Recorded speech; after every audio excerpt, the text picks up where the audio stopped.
Pep rally. Mhm.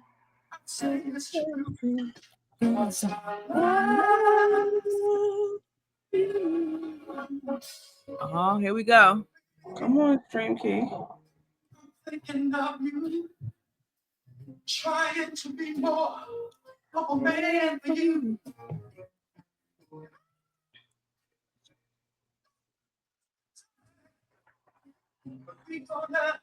Yo, why not? H.E.A.L is not. What? So my H.E.A.L page is not. Not really. Good evening, everyone who's joining Hey, in. everybody. As you come in, shout you out. Tell us where you're joining us from.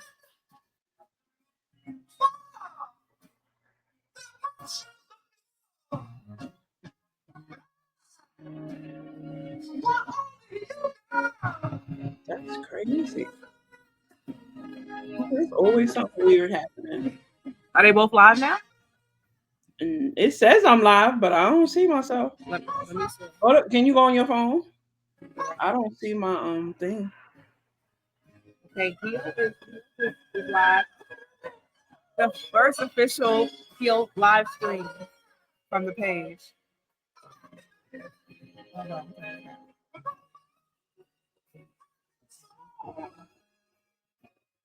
Yours is not showing. They keep saying I'm already live.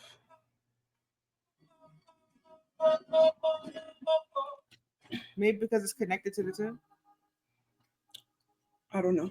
Okay. Well, do you want to go live from? No, I want to be live from my page, but it's fine. That's weird because when I go in, the stream key is there, like everything is there, and it's saying if I change it out, I have to do another one, which I'm just like, I don't understand why you didn't populate. Once you live, it says I'm live. And you hit go live. So yeah, on your page. Your page is live. The H.E.A.L with Love is page. Like I can't. Yeah, it won't even let me. Hold on a second. That's wild. That's crazy.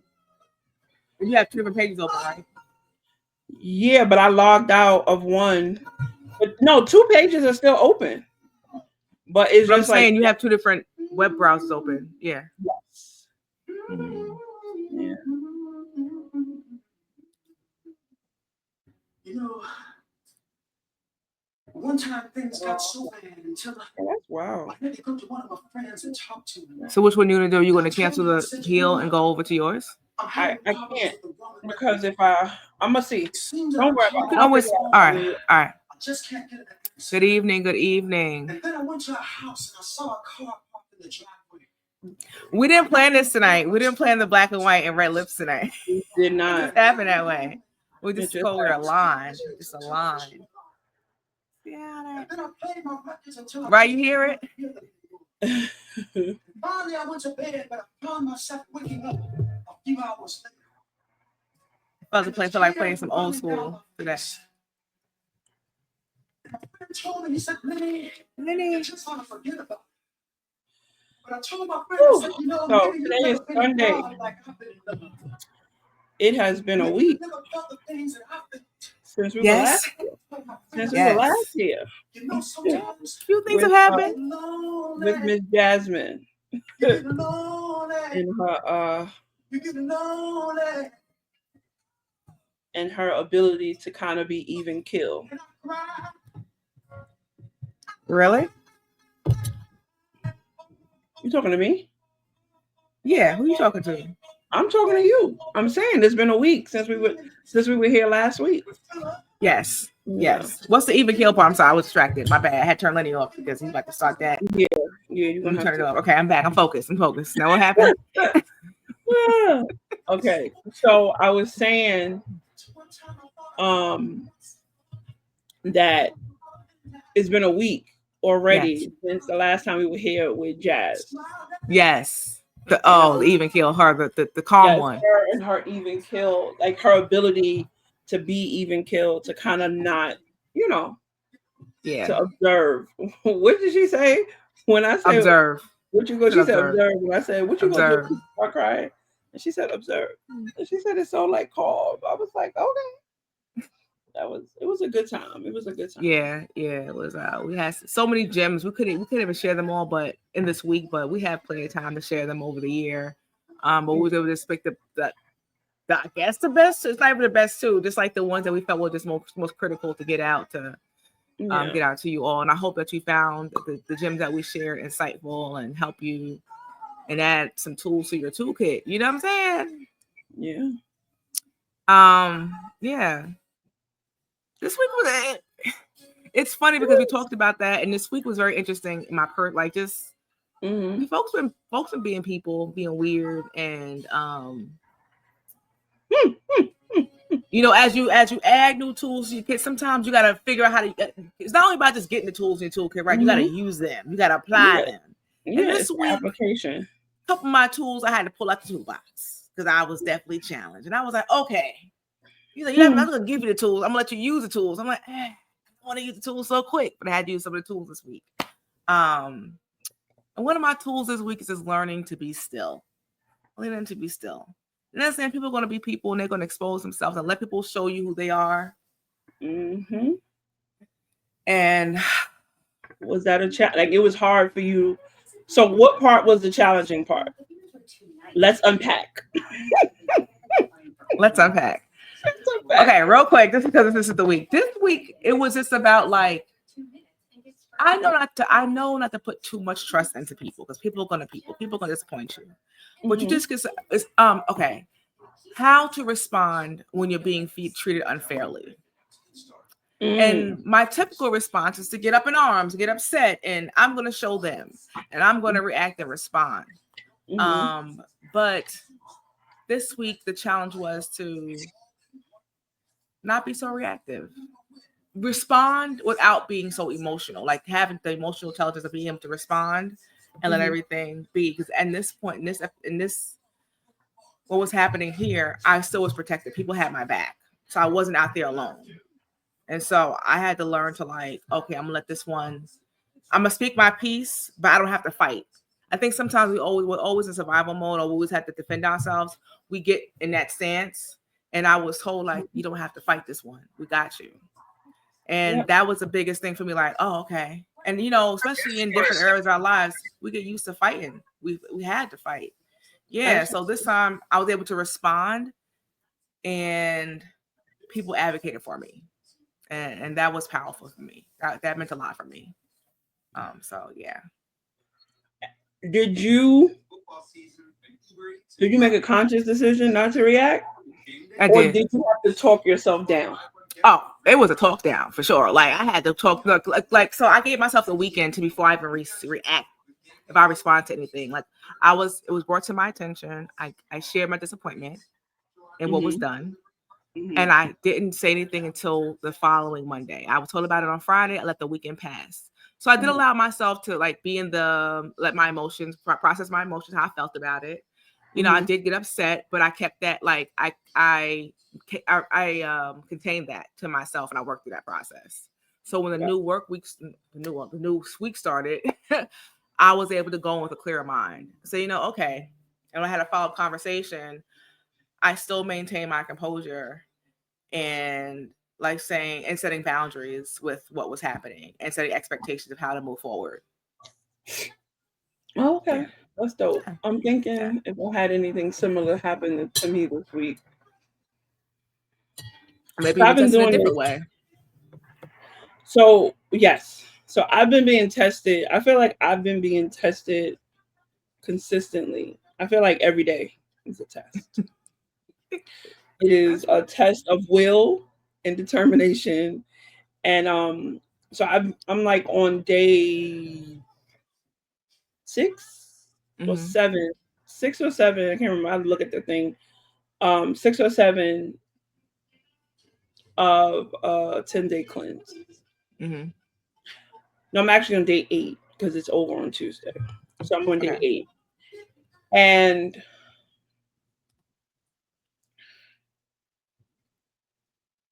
having to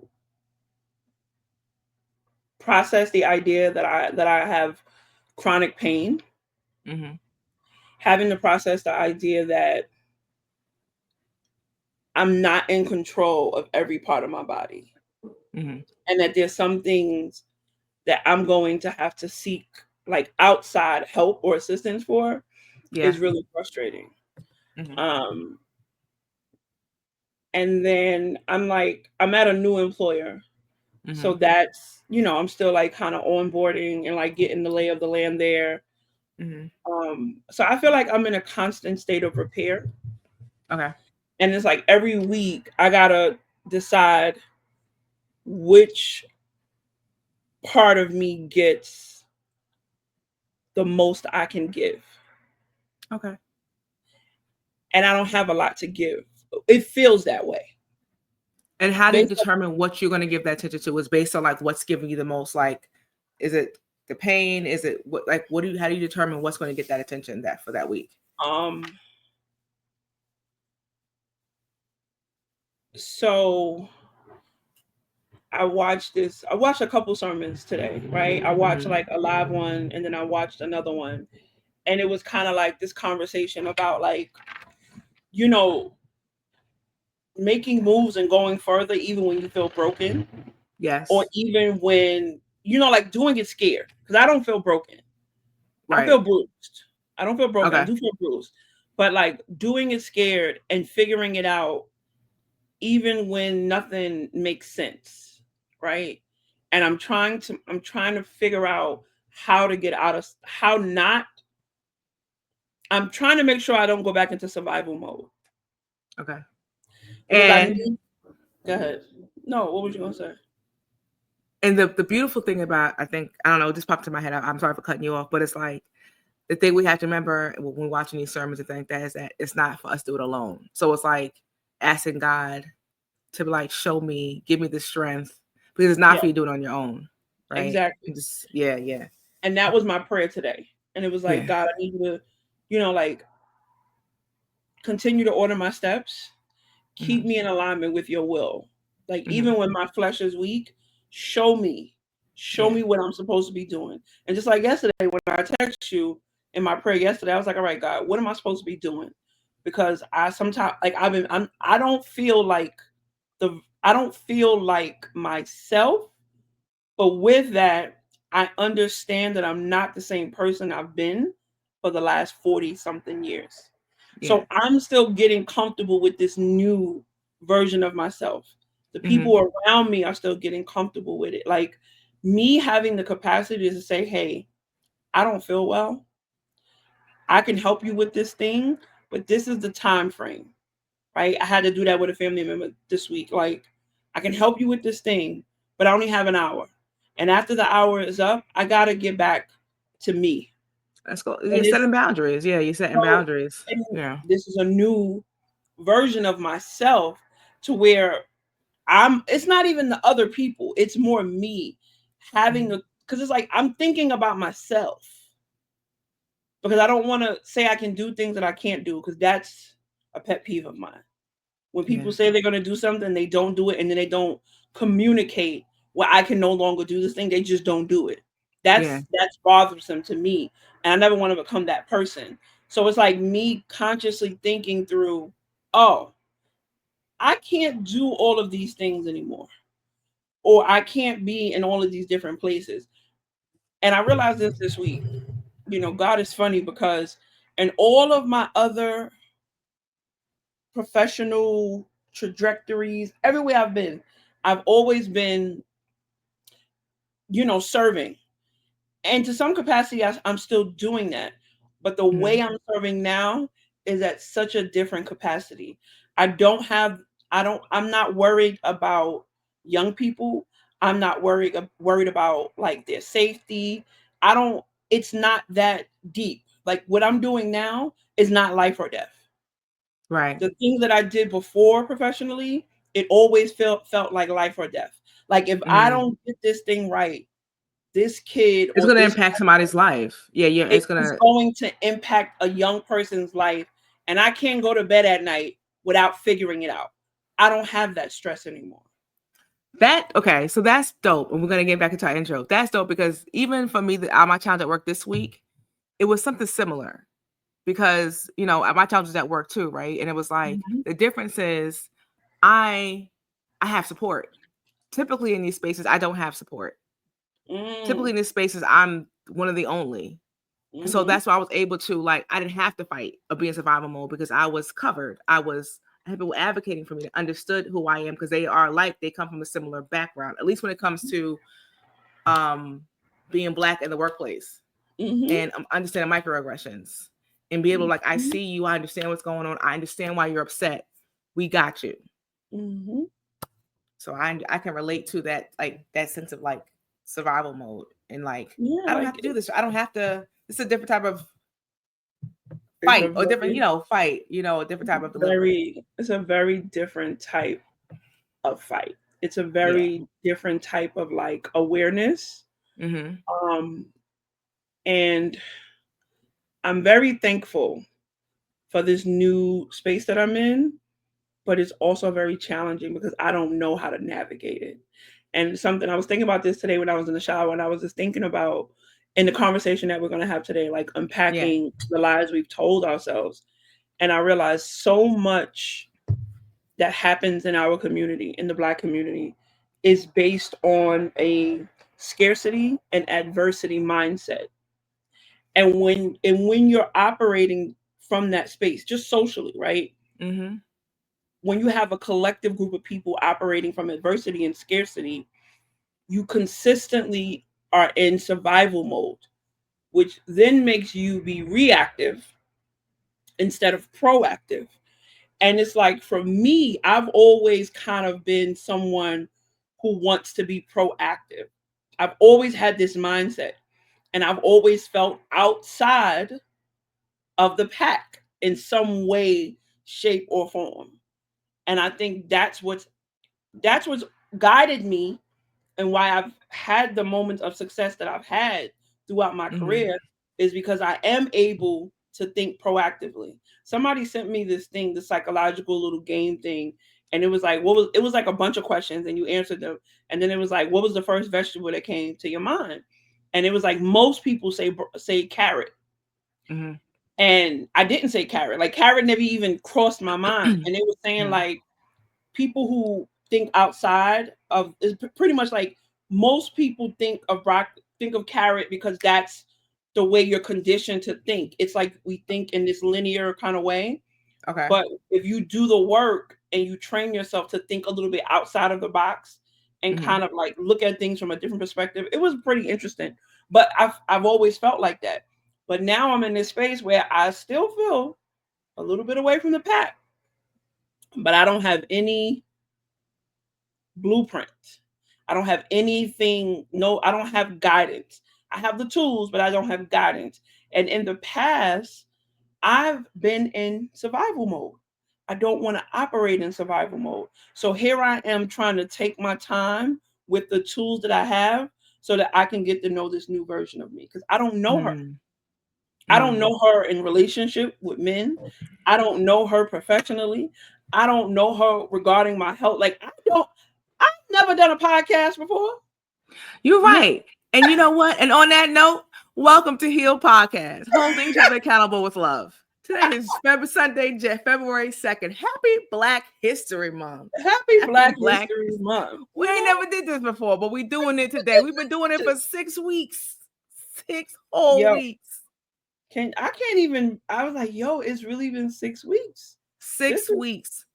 6 weeks. Duh weeks. That's 6 in French. Who would have thunk it?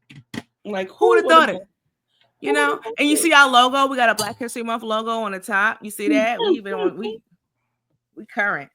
Shout out to Jazz for updating the logo. Listen, like, we really doing this thing. But here's the thing about it, and this is teaching us too. Like, we've been talking about it and doing the things that we've never done before. And we're here and we're doing the thing and we're learning as we go. So, like you said, like in your new position, it reminds my position is we have a whole new team. There's no process and procedures in place. And this is why some of the things have come up, because we're all learning. We've never done this before. We're in new spaces. The difference is, like you said, we're learning not just these new roles, but our new selves and our spiritual journey and our physical journey and our mental health journey. And we're centering God in the middle of it and say, okay, God, this is new. Show me, give me the strategy to operate these spaces, navigate these spaces, and that I can be so I can be who you call me to be in these spaces. Yeah. And that's the kind of like, that's the work, right? Yeah, Figuring that's the out work. who you are. I am so sorry. I'm gonna close my window. I ain't never heard of motorcycles since I talked to you. Like and it's crazy. When I first moved here, that was one of the things that I did appreciate about moving here. Mm-hmm. Was because I was new to the city, right? Mm-hmm. I'm here by myself for the most part, and it felt like home. The sounds, like living on a busy street, it reminded me of wasn't home. too quiet. It wasn't too quiet. Yeah. So I don't know what this motorcycle thing is, but well, Jazz, can you go ahead and we just did our quick intro. Can you go ahead and just give the H.E.A.L description for us? Yes, read that for the folks. So we can say right. We be trying to have an agenda, but we don't always stick to it. So that was our quick little hey girl recap we just had. But we know we can talk, so we don't want to get too far into it. Yes, we can. Okay, so it's a couple of things happening right now. My computer is being weird. But anyway, welcome to the H.E.A.L podcast. Join two real-life friends and professional women on a journey of self-discovery, growth, and healing. Together, we explore what it means to unpack life's challenges, embrace self-awareness, grow in our spiritual practices, and navigate healing, one honest conversation at a time. This is not a space for giving advice, but rather a place to share tools, tips, and reflections that have inspired us along the way. Whether you're looking for clarity, connection, or curiosity-driven dialogue, you're in the right place. Let's hold each other accountable with love as we grow together. Welcome to the H.E.A.L podcast. Yay, Jazz. Okay. So last week I had briefly said that like every week I'm going to come and I'm going to like share something that I'm learning on this journey about my health and like doing research and things of that nature. So this is something that has come across my social media like pages for like the last year.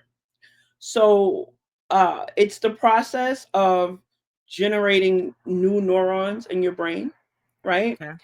This is Jazz's Health Corner. I'm sorry. This is Jazz. It's a new segment called Jazz's Health. I don't know. I'm calling it that right now. We'll figure it out. But we'll just make clear that this is a segment of the show where Jazz is going to give her like insight. So it might call Jazz's Health Corner. We'll figure it out. But y'all let us know in the chat. Y'all have figure it ideas. Out. So today it's going to be short. So there's been some research, like they've always thought like, your brain development happens as a child and then at some point it stops. So there's like a lot of new research and it's saying, and it's called neurogenesis. Neurogenesis is the process of generating new neurons in the brain. It primarily occurs in the hippocampus, the brain region responsible for learning, memory, and emotional regulation. So in short, if you can create new neurons in that part of your brain, then you can improve your memory. You can improve your emotional regulation and you can improve your learning. So I've been doing research about it and like some of the foods that support neurogenesis is blueberries. I just ate some blueberries. Okay, go ahead. Dark chocolate, 70% or higher. Okay. Right? And then aerobics. So swimming, dancing, running. Now, there's this other podcast. I can't remember the name, but I saw this neurosurgeon. She was on the show. Mm-hmm. And, she had put out a report in a paper. It was regarding her dad because he had passed away, I think, from like Alzheimer's or something like that. And in her study, she was also saying that outside of aerobics, just exercise in general to where your body heats and you sweat, that itself will support neurogenesis. So it will support the creating new neurons in the brain, and those things will improve memory, learning, and emotional regulation. And if you think about it, if you know a little bit about like dementia and Alzheimer's, those things are the signs of Alzheimer's and dementia. Their emotional regulation changes, they start losing parts of their memory, and then their capacity for learning diminishes. So she was doing the research from the perspective of trying to figure out how could she have helped her father live longer and survive his diagnosis a little bit longer. And now because her mom has left, so now she has her mom like exercising, walking consistently. And now they're talking about like there's these particular foods that do these things. And blueberries and dark chocolate are really high in antioxidants, but I'm not a surgeon, I'm not a doctor. I'm just someone who loves research, and I am, I'm equipped to and you're proactive. You're yeah, proactive in the things that like promote healthy living. Absolutely. But not just that, like just professionally, this is what I do for a living. I research things and I figure out how the things work. So so and if you want more information, Google is your friend, YouTube University is your friend. And look up the things and educate yourself. I went on a tangent a couple weeks ago about manuals and reading, finding out for yourself. So and this is where my mind is, as you were talking about this is how my mind works. I was like, oh, because you said like, what's it called? Neurogenesis. This is how weird my mind is. I went to my 600-pound life because I was like, do you notice all the patients on my 600-pound life, they don't have emotional regulation. They're very like, when they don't get their way, I don't know why I made this connection. It's weird. But when you notice that they're very manipulative and like the way that they can't even regulate their emotions and how they manage and the way they handle themselves, I was like, how can someone be bedridden into their bed but act the way they do, but with no movement and the way they're in like.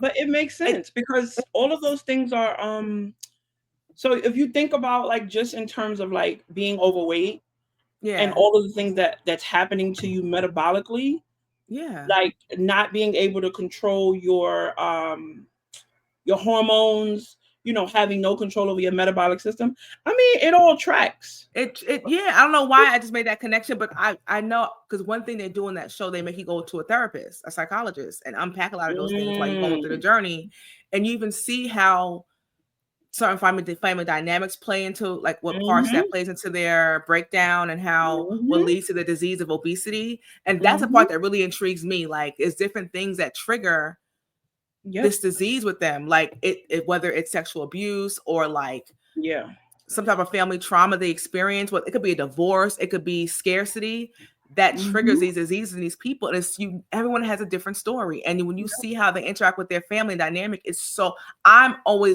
I'm not as intense with you when it comes to human behavior, but in that show, it does show you some of the human behavior behind the disease of obesity and how they live their lives. And so when you said that, it just took me back to that show. And my kids tell you, I watch that show all the time. It's like one of my guilty pleasures.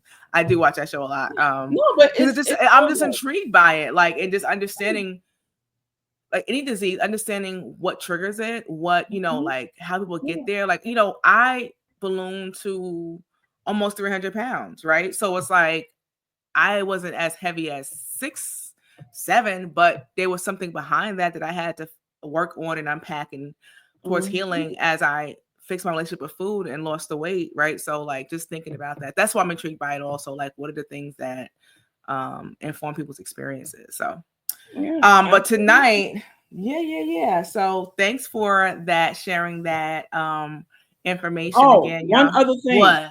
Somebody hit me up from last week when I shared about vitamin D. Yes. They actually hit me up and was like, can you recommend like a vitamin D for me to use? And I was like, well, this is the one I'm using. I was like, as always, do your research. So I thought that was cool. And that's what made me really want to continue to do this every week. So I was like, oh, somebody was actually paying attention and they were actually listening.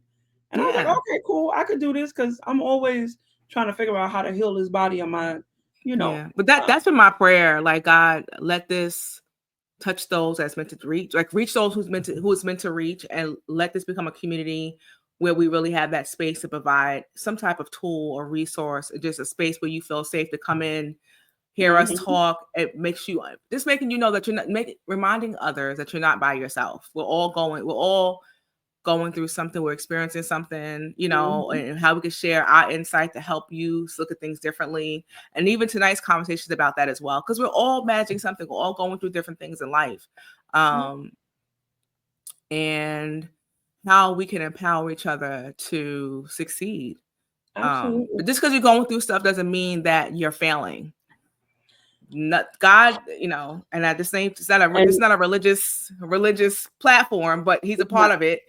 But God didn't guarantee that we don't have any trouble. Exactly. Yes. And that goes into the conversation about tonight's conversation. Yes, about like the trademarks. Yeah, but they've been having some drama. They clearly God was into the one that podcast. Wow. Okay, wait. I want y'all to see my earrings. My sister girl made these for me. Well, she didn't make them for me, but she makes them and she sells them. She makes jewelry by hand. So I wanted to support her. And tonight. What's her name? Because it is Black History Month and this is the continent. Oh, okay. That's right. I didn't even put that together until just now. That's right. It is Black History Month. And this is the continent. You know this woman. And you're live too, Jazz. I know. I just did it. That's what I was. That's why I was in and out, like my, going back because I just fixed it. This woman asked me. She was like, "What state is that?" I said, "It's the continent of Africa." The state. I said so.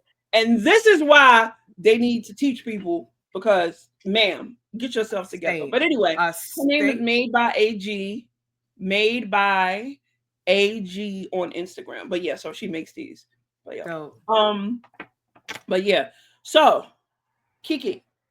Yes. And getting to our conversation, you who you over there smiling at? Jesus. What you smiling at? Smiling about the Lord. I'm smiling about the Lord. I'm smiling about Jesus. That didn't look like about the Lord kind of smile. I ain't got no man in my life but Jesus. That's the only one I'm smiling about. He makes me glad. I'm glad. My phone is right here. Ain't nobody text me. Ain't nobody texting me. Phone is dry.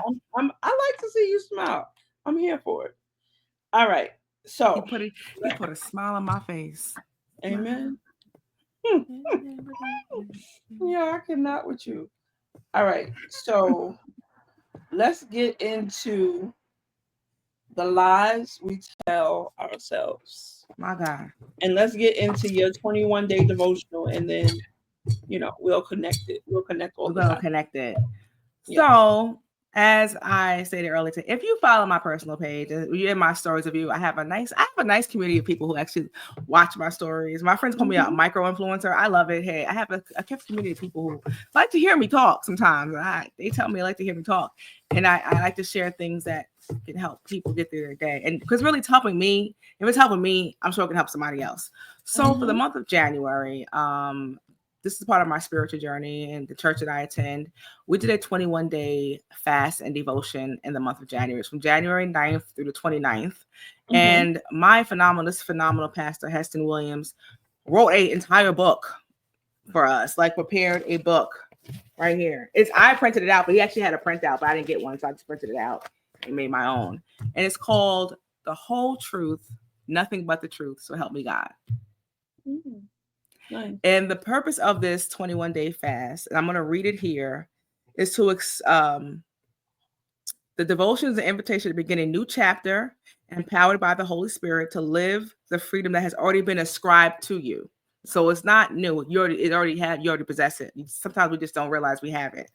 No two things can occupy the same space. To accept the truth, you must reject the lie. To embrace freedom, you must release the chains of deception. And to live in victory, you must stand on the promises of God.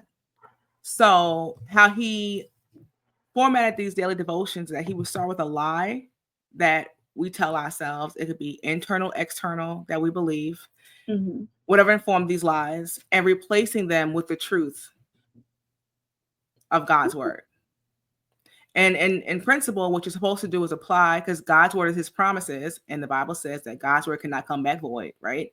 So these are the things that you hold. It's like holding God. He wants to hold them accountable. This is the principles that we follow. And so what you do is you dismiss these lies by speaking the word over these lies, because that's what God, the Bible's really a manual for life. It's not supposed to be like a rule book. It's really a guide, a compass, and how we navigate different areas of our life. It covers most areas, because we're dealing with different times, but and so that is the purpose of the devotion, and this what inspired the conversation, and it was really impactful because even I love this part. He goes, as you take the stand over the next 21 days, remember this: you are not here to defend yourself, you're here to declare what's already true. And that's why the thing we're talking about, the lies we tell ourselves, because these lies are come in to hold us hostage and feel like we can't get the things that's already promised to us that we already deserve. So we're dismissing those things. And when we and you are single, there's things that come with being single. There are things that come with like, you are a daughter, you have parents, you have siblings, you have colleagues, and there's different areas in life in which these lies can impact. And so this conversation is really to help to share some of the things that resonated with us, and how we unpack those things and how we're replacing those lies with truth, and encouraging you to identify the lies that you tell yourself, and to encourage you to replace those lies with the truth. And a lot of times the lie is the opposite. If you feel like you can't do it, you can do it. Whatever it is, fear, insecurity, all those things. And so we identified 6 of the 21 that really resonated with us. Is it really focusing on our singleness, or what is this focusing on? We say this, or is it kind of a little bit of both? A little bit of both. A little bit of everything. A little bit of everything. I think these are all, yeah. So the 6 that we identified, the lie of scarcity, the lie of control, the lie of isolation, the lie of rejection, the lie of fear, and the lie of unworthiness. And so we're gonna get through those. But you got to tell the backstory. So last week, after we had our last episode, me and Kiki was like, okay. So I was like, we were trying to figure out, what to talk about this week. So we was talking about a couple things. Talked about, like the whole being single. And I had said to her, I was like, she had been mentioning this book, like the 21-day devotional.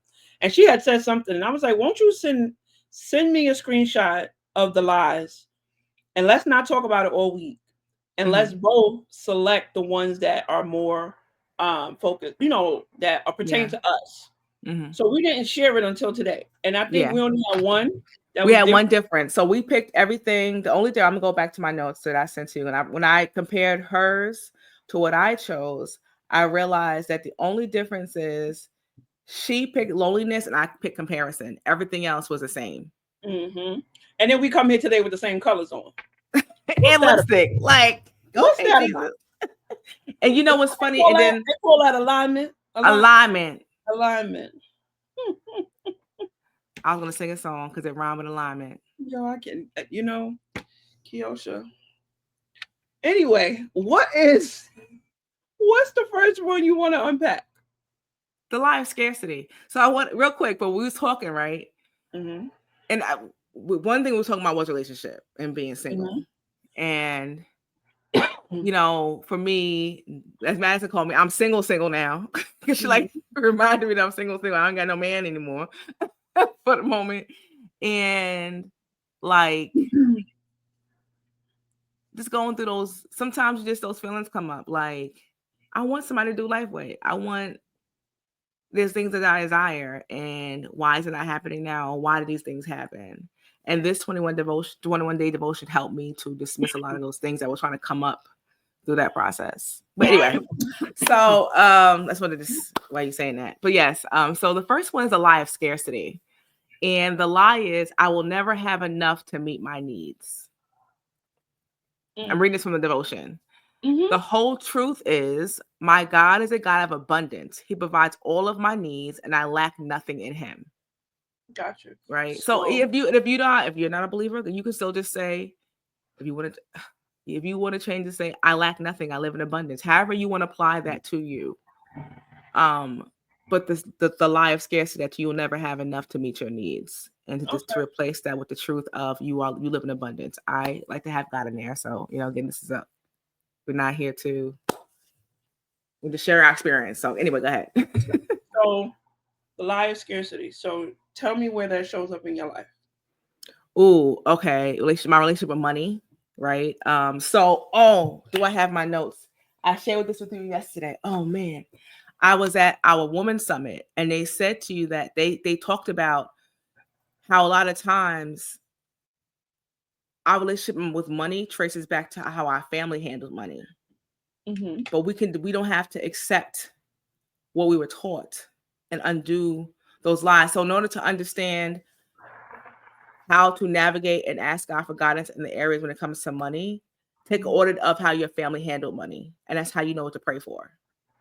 You get what I'm saying? So for me, we didn't have enough. Like, my mom was a single parent, and hey, and we didn't, sorry, I came to lie.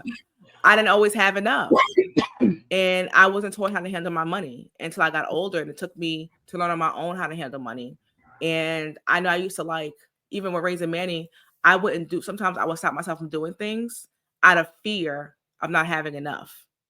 And over the past, I would say 15 years, I actively learned how to dismiss that thought and get out and do things. And when I realized I would get up and go, things would come together. Like, I would let scarcity keep me still. I wouldn't plan trips. I wouldn't do things like activities because I was so afraid of not having enough that I wouldn't do anything. Does that make sense? No, that makes total sense. Yeah. It's funny because we talked about this the other night a little bit. Like, not in terms of scarcity, but just about money and family. Yeah, yeah. So my childhood was a little bit different. Mm-hmm. My scarcity shows up more in, I think, relationships. Mm-hmm. Initially, like scarcity in relationships, because people die and people leave. Mm-hmm. Right. But as an adult, is when I became an adult, that was the only time in my life where I experienced financial hardship.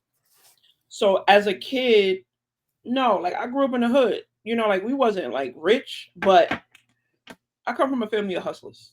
You know what I mean? Right. I ain't too many particulars, but I've always had. Like, I've never, like, I've always had. So scarcity and abundance was never really a thought process when it came to, like, money and, things. It wasn't until I became an adult and the landscape of my family changed when I had to figure out how to do it for myself. In my 20s,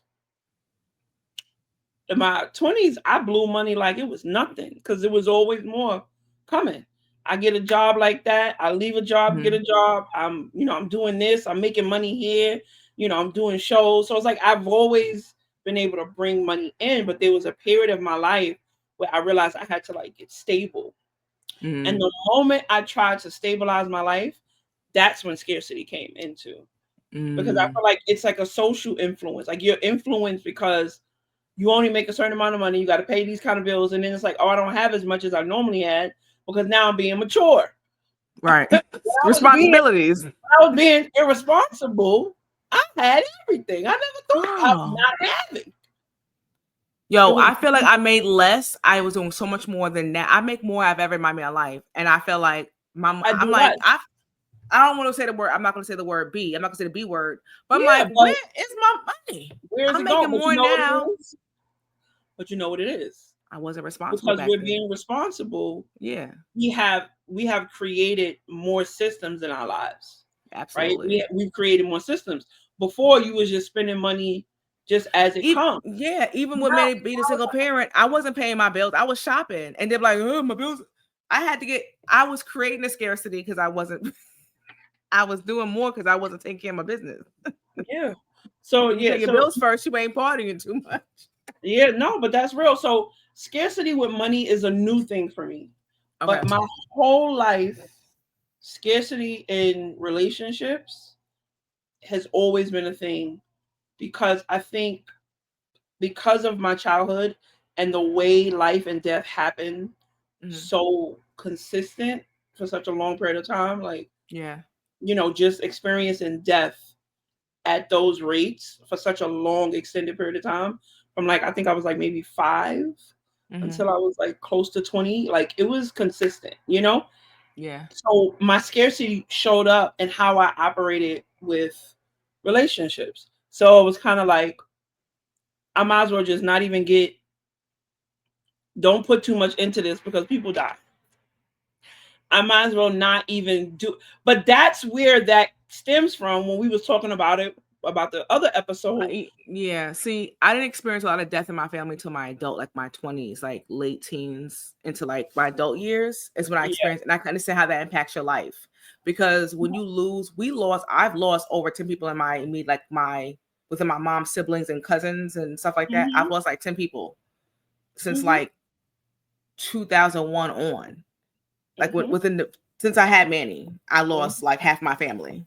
I don't have enough fingers. I No, don't have enough fingers or toes to tell you about the amount of people, the amount of funerals that I have been to. And that these are does not something to people, you.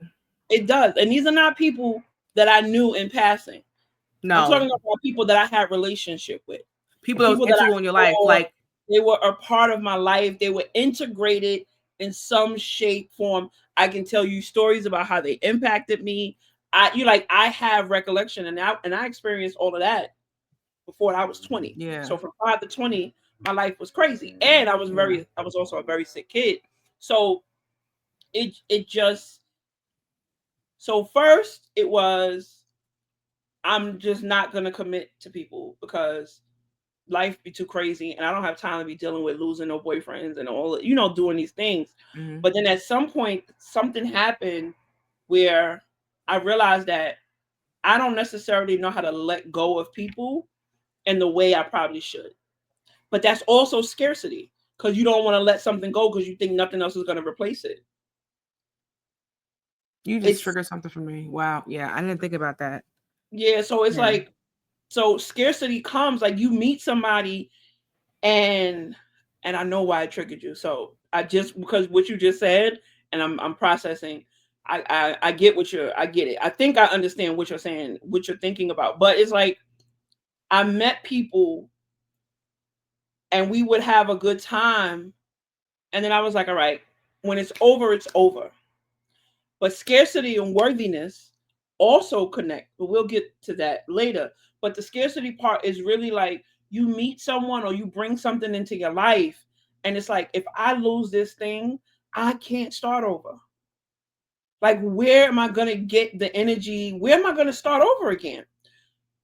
But then I realized that none of these people wanted to stay. Because if they wanted to stay, they would have done the work to stay.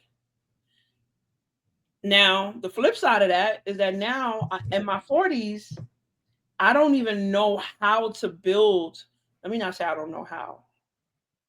I don't feel maybe confident. afraid. Yeah, Yes, I don't feel confident in meeting new people and bringing new people into my life. And not because I'm afraid that they're going to leave. I'm more worried about, I'm more concerned with, I don't want nobody to come and dismantle all the work I've done.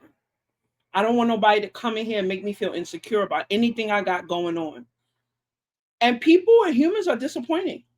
That's just a part of life. yeah, So it's like, and like y'all was saying last week, like when when you have your person, you'll know. And it's just like, I just pray and I ask God, like, bring me somebody who is going to accept every part of me. The fact that I have like, sometimes I have chronic pain, the fact that sometimes I gain weight that's unexplainable. Like, I need somebody who can really support me and not judge me. You know what I yeah, mean? And be yeah. like, I don't need anybody to take it on for like their responsibility, but just support me. Like, yo, I see, cause like you and like other people in my life, y'all see how hard I work. Y'all see it. Y'all see how much I try to like manage my health and to be like proactive. So it's like I can't allow nobody to come in here that don't do that. At least that can't do at least that. Like you got to be able to do that. We'll talk about money and like partnership and all the other stuff, but at your core, you got to be able to support me and cover me. Yeah. Because if you can't support me on an emotional level, you know, from a distance, I don't want you to take it on. But if you can't support me and cover me, nah, like I can't do it. So I'm at the point now where I'm like, the other day I was bargaining with God and I caught myself. I was like, listen, God, if I'm gonna be alone for the rest of my life, just let me know so I could just prepare my life because I can still find joy and still be happy and still travel and see the world by myself. So if that's what my life is gonna be like, let me know. Because if not, what are we doing? What are we doing? What am I waiting? I just had an aha moment. Madison. Go ahead. The aha moment I had. Sorry? You want to share? Yeah. So when talking about scarcity and relationship and talking about loss, you know, there was 2 deaths that I experienced before I turned 18. One was my cousin, Sharon, back in 92. It was like she was a school teacher. She was like successful. She was a singer. She was a professional singer. She was a teacher and all these things. And that was the first death that impacted me, like shook me to my core. And I remember being in the church. The church was packed. Like Timothy Wright was there because she brought Timothy Wright's choir. I mean, the church was packed and the church was jumping. Everybody was and I was sitting there like, why is everybody so happy? Right? I just thought about that. And the other one was one of my first boyfriends. He was my prom date. He passed away right before my prom, suddenly, from walking pneumonia. And I forgot about it, Jay. And he just brought it up. And I think that's why. And then like the loss I had in my family, starting from my Aunt Jenny, my grandparents, my cousins. Like I lost 2 of my cousins, one at 36, one at 45. And what really, my godmother, like my cousin-in-law, like it really made me. Jay, I was still young, and it just really showed me how someone could be here today and gone tomorrow, and why. And then like the series of deaths in my immediate family, the ones who I felt was like the ones who knew me the most. I lost my core, like my core circle. My Aunt Jenny, my cousin Nola Selena, my cousin Nikki, Sharon, Sheila, like these people who knew me, the people who really saw me and my family are gone. Uncle Me, like my closest people are gone. So the scarcity that comes into connection, like of losing loved ones, of knowing how fragile life is, right? And like even when Manny was away to school, anytime he didn't call me, my mom would go immediately to something was wrong. And when you understand how scarcity impacts your life and connections, it can also inform your relationships. And it's like people can think that the reason why you get uneasy when there's a lack of communication is because you don't trust them. No, it's scarcity, because I'm afraid that the worst has happened to you. Because when you've lost the closest people to you, and you know how it can happen just like that, you think I'm trying to control, or you think, no, I am thinking the extreme worst possibility of why you're not answering your phone. Kiosha, listen, girl. And it's like, because I'm not checking your Instagram. I'm not looking through your phone. I just want to know where you are in the world. Are you okay? Do you know okay? If I don't have a key, who's gonna go? If you live by yourself, are you okay? Did something happen to you? Because the amount of deaths I've experienced in my life, I know how quick that can happen. Girl, first of all, this is not where the conversation was supposed to go. But you triggered something, and it was just like no, but it's real. But it's so real though, because I don't talk a lot about grief, because grief affects everybody so differently. But I do think when you experience grief back to back to back, or when you're young, I think it changes how you see the world. And this is why, like, people be like, oh, you have so many different friends and friend groups and stuff like that. I know a lot of people. Yes. But my village is not that big. But when I talk to other people, I realize a lot of people don't have multiple best friends or multiple. The way I value relationships, the way I value people, and that's like, so it's, girl, I get it. Because it's And like, it's grief can, consideration. yeah, It's like, and then grief can create a lie. The grief can create mhm, a lie of scarcity, and also like create an anxiety that you almost like literally I have to dismiss like the thoughts of like something catastrophic happening. I dismiss that. That's a mhm, lie. yeah, Everyone's safe, everyone's okay. But that can create this scarcity. And then it's like, even now, as we're dating, we're talking about dating and our, I guess we're seasoned now, right? Being older in life and dating, but you're like, yo, we don't got a lot of time. mhm, Tomorrow ain't promised. yeah, right? Shit, Because shit or we, get off the pot. Because yeah, guess what? you could be Don't waste going my tomorrow. time. You could be going tomorrow. Know what you want. What are we doing? We are Yeah, not promised. Do you know? I lost my cousin at 45 years old. We listen, I don't got time. Like, and I know that you can't rush through things, but yeah, also there's a sense of urgency because I know tomorrow. Know what you want. yeah. And if you don't know, if you're not sure, please go ahead so I can Mm, focus. And yeah. I'm not trying to get there, but anyway, I don't No, stay too long but on this that's topic. But it's just like you just not, really but it's kind of real. like it clicked for me. Like how these things could really impact relationships, friendships, like Everything I do in relationships is built of the foundation of the amount of people that I've lost in my life. When I was 5, I think my uncle was first. So I lost like my favorite uncle, then my favorite cousin, then another cousin, then it was another uncle. Then at 17, I lost the most important person to me, which was my grandmother, and she was my yeah. best friend. And it, for me as a child, it just felt like, wow, people are not here long. Let me ask you something, because I feel like I was kind of manifestive. Like you have a lot of friends. Hmm. I am reluctant to bring people in because I don't want Hmm. to lose. So I'm very selective now. Like you have a bigger network, and I become more like this I get it. Yeah. because I can't Hmm. take it's too much. It's a To lot think about, to think to think about, about you know, building yeah, something in life. Some things like I have friends with naturally evolved, but like I'm yeah. still very selective of who I allow in. Hmm. Because, Um, yeah, because you don't want to yeah. lose somebody. So for me, it's like I have I have two friends that I've Mhm, lost. Right, I mhm, was younger.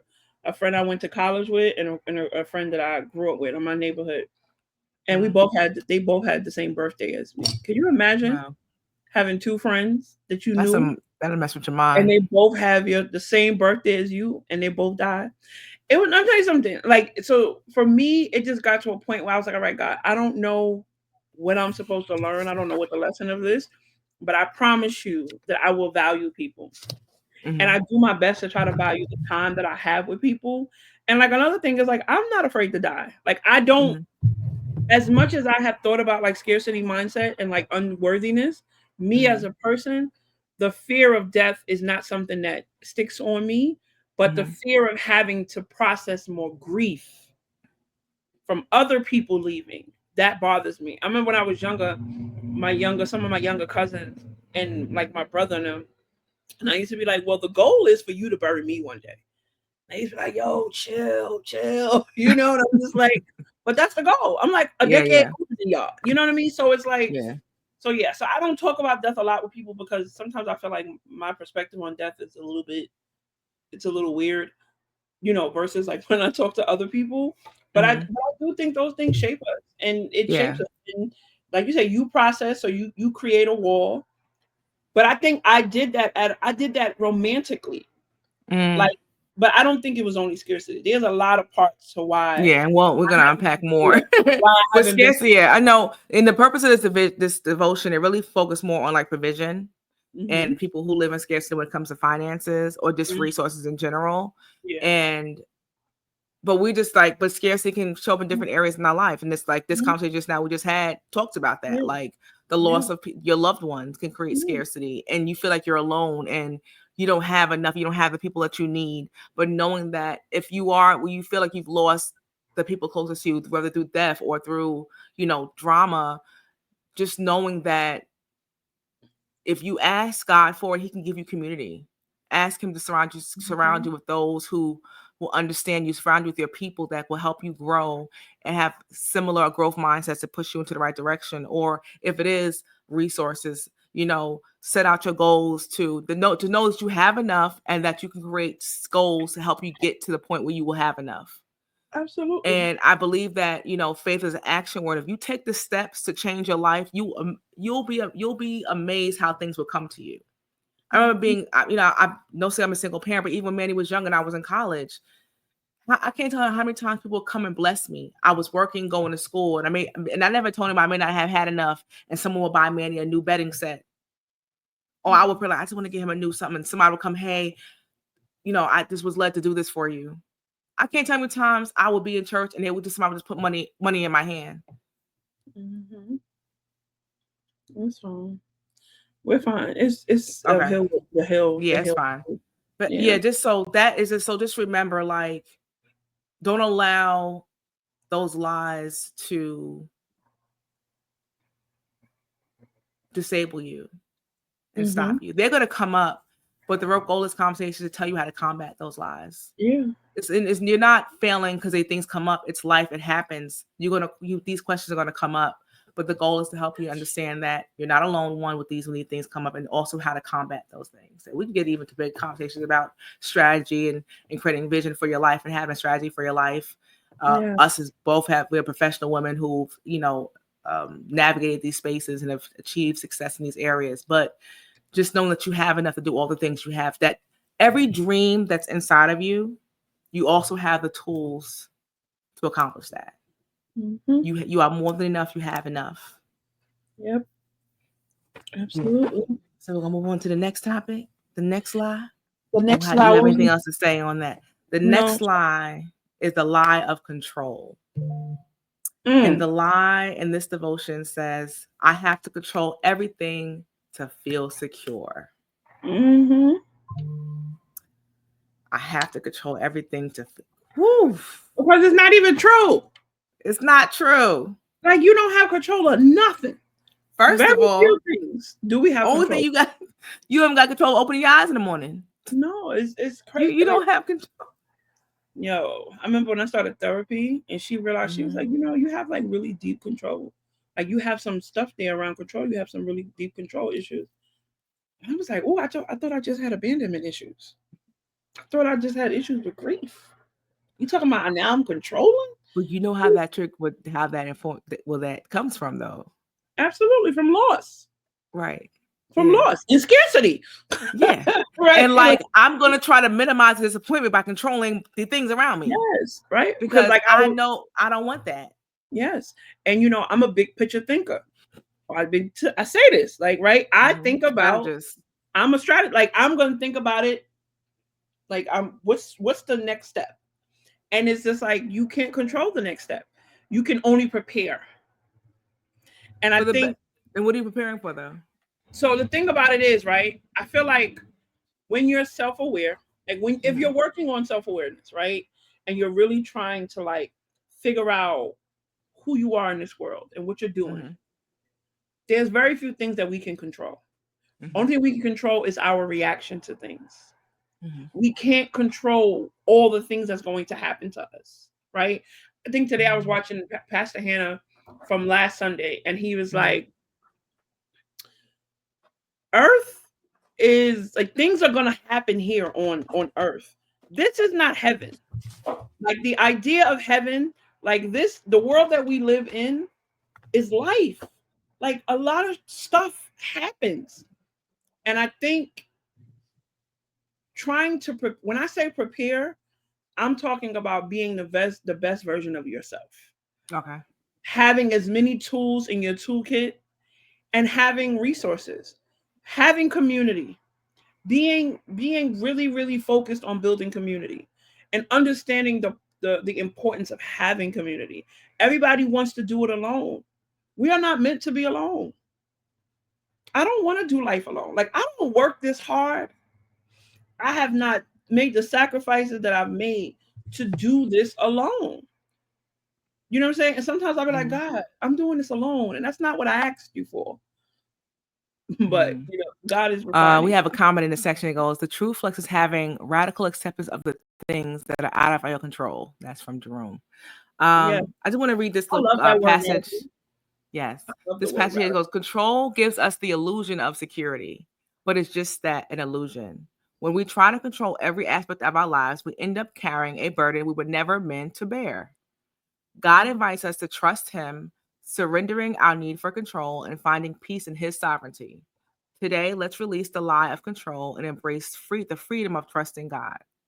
Because there's a song, it goes, oh, what peace we often forfeit. Oh, what peace we often forfeit. Oh, what needless cares we bear. All because we do not carry everything to God in prayer. Amen. And the Bible says in all things, seek God. All things work together, but if it was to choose to seek him and trust him in everything. So the sense of control is because a lot of times we've lost center or lost focus of what, like you said, we can't control these things. So I'm going to release this of trying to control how this man act, control how these kids going to be, control how this job going to do. You know what? God, I'm going to let it go. Show me how to be the best way I can be. Show me how I need to show up. Show me what to pray for. And I'm going to put it to you. Because trying to control this man and to act right and these kids to do what they're supposed to do, I'm going to drive myself crazy. Yeah, you and I almost did. With these kids and this job and these mans and this day in life. And it's very interesting though, because I think the most important part is self-preservation. And I figured that out very young, like and when I was in college, like when you study like sociology and human behavior, they talk about self-preservation a lot. And I realized that I was just like, and so it's like I feel like my whole life I've been, since I was in college, I've been figuring out how to preserve myself in the best possible way. And there were moments when I was trying to preserve myself by indulging in things that I thought would numb me. There were times when I was trying to preserve myself by staying out the way, right? By feeling unworthy. I don't belong here. Like this is not, like I shouldn't do that because that's not for people like me. So it's like it goes up in so many ways. But 2024 was really my year where I learned to trust God above all. And every time I didn't trust God, it was like there was another evidence of like, you still not trusting me. Have I not shown you enough? Have I not shown you enough? I done told you, Jasmine. I done told you. And here we go again. And it's just like the other day when I told you I was reading John, right? Yeah, we're doing a John. So for the month of February, we're reading John. Right? And she done skipped ahead of me like 5 chapters, but okay. Do a chapter a day. She read 5. She listened to 1:5 and one day. I said, "Ma'am, it's not a part of the challenge." And and it's just like, and John, he says, unless you people see signs and wonders, you will by no means believe. And it's just like, what else y'all want? Y'all want, like, what else you want, Jasmine? So I'm just like, so 2024, I learned to just trust. But I'm human. Yeah. And he's not going to punish us. We're not failing because us being our flesh rises up. Yeah, because the flesh be like, yo, what's up? Like these people in my DMs, I don't want to talk to these people. I don't remember last night when I was like, why? You was like, H.E.A.L, leave that to understand. I said, I know leave that to understand, but right now my flesh is just asking why. I know what the word says, but right now my flesh is just saying why. I was at Brooklyn Museum, I saw all these couples, and I was like, I want to do this with somebody. I want to do life with somebody, and I just want to know why. And he was like, H.E.A.L, what the Bible says. I said, I know what the Bible says. Yeah, right, no, but I'm not asking God why. I'm just asking when. Like, what's up? Are we doing? Like, what are we doing, and when are we doing it? So, if we're not gonna do this life partnership thing, tell me so I can give me a sign so I could just prepare myself, and I could just be the rich auntie forever. And then maybe I'll just go give me a little young boyfriend because these little young boys be thinking I'm their age anyway. I don't know what that's. You attract them young boys. That's one thing. I don't know what it's about. I really don't. It's not my fault. But that's a whole other conversation. But yeah, but that control thing of just trying to. And some people do it, but I realize people who have control, like really, they're not really happy because you gotta maintain that and try to control. I don't want that responsibility, especially without responsibility. I don't want that burden. Like my responsibility is to love. He wants to love one another and trust him and do the work. And of course, like mind our business and like tend to our matters and create wealth for us and our generations to come. Like we're supposed to focus on this work we're supposed to do, but the control, that's not our part. Because like you said, we can't control anyway. Go ahead. Wait, let me look at the name again. Mr. Jerome Foster Lewis, when you coming on the show? Would you be in the comments dropping gems? You be in the comments dropping gems. I'm just saying, let me know. I want to know. I don't know if you and Kiki talked about it already. We had the initial conversation. We have to discuss topics, I'm gonna need that to happen. I need some insights. I love to talk to other people who have insight and have got opinions about things. Oh, child. Lived experiences. Lived experience. Don't send me in a room with a bunch of people saying, I don't know. I'm still trying to What is it you don't know? I know that I know. And that's the beautiful thing about this 21 day. I said today, like, thank you, God, for positioning me of the people around me that are going to help me. We're reviewing schedules easy. What you said? We're reviewing schedules. Oh, okay. Gotcha. But yeah, like this 21 day journey, because life can beat you up. Life can tear you up. And it can really put you in a place of questioning your faith, questioning God, the questions why and when, and is it ever going to happen for me?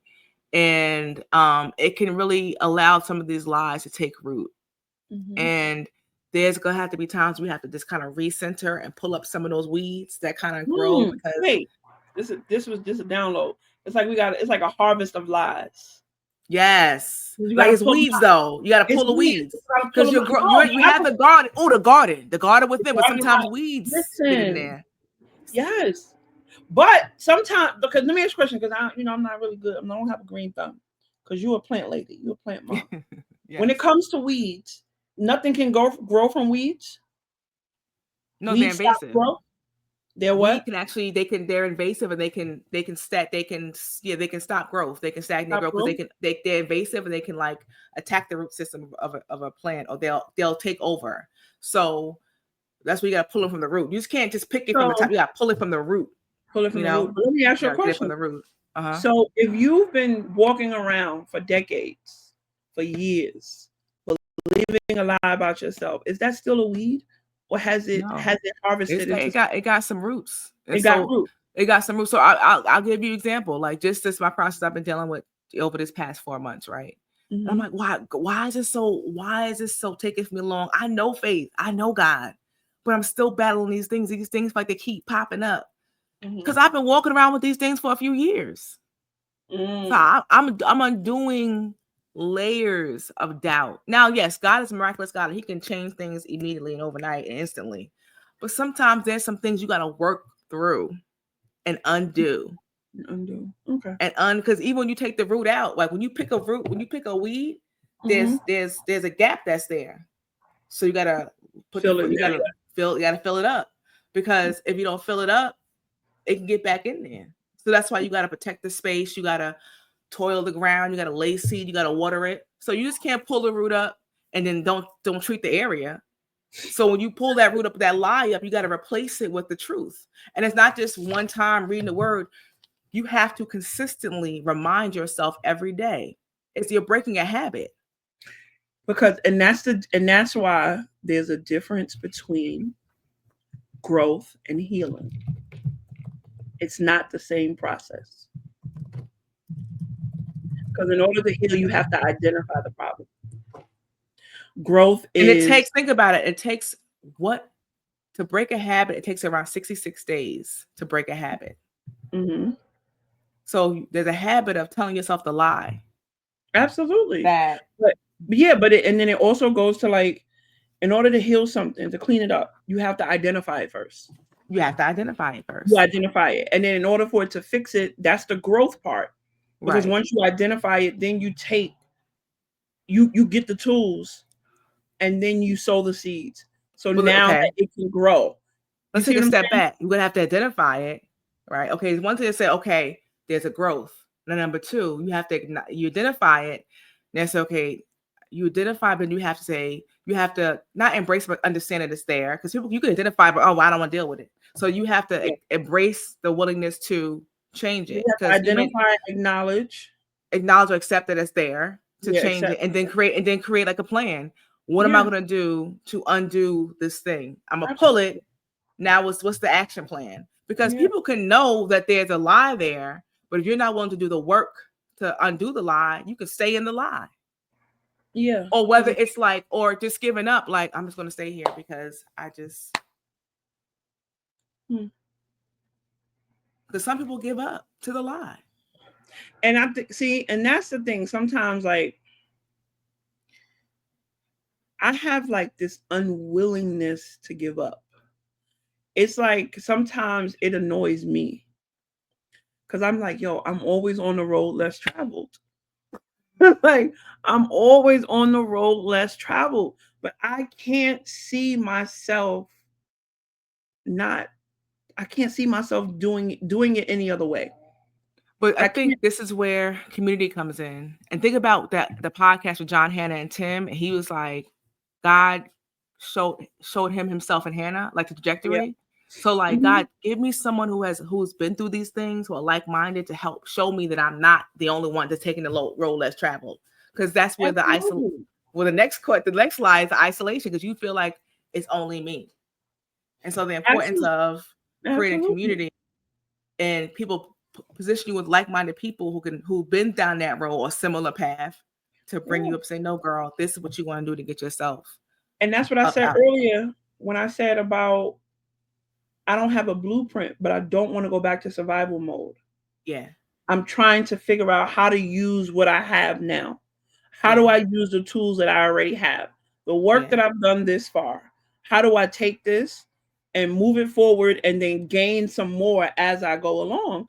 But it's just like, it's a lot of Yeah. work. Give it to God.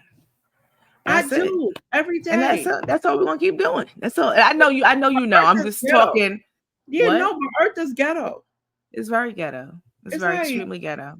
it's just like, oh my God. Sometimes I wish I could just wake up and not have to deal with any ignorance for like 24 hours, But like a that, day. yeah, it's a daily choice, because like today, the sermon today with Hannah, he said you got a choice. You can look at the reality of what is, Mm-hmm.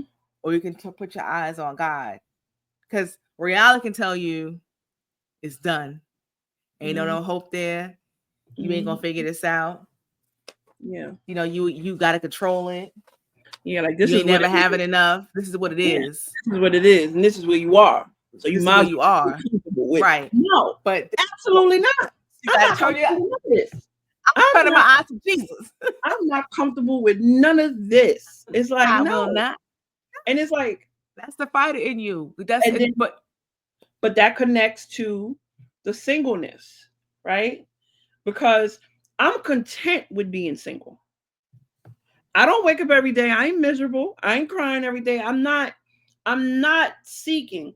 I'm not going out of my way to meet people with the sense of what's that word? Scarcity, or like, like I don't it's not an emergency. And because of that, it's like I'm content. But would I like to be in partnership with some? Absolutely. But the right partnership. And it's like we live in a world where it's like people just be rushing. It's just like, I don't even know you. No, I don't want you to come and cook for me because I don't know you. I don't want you in my house. I don't want to be in yours. I'm telling you, like, I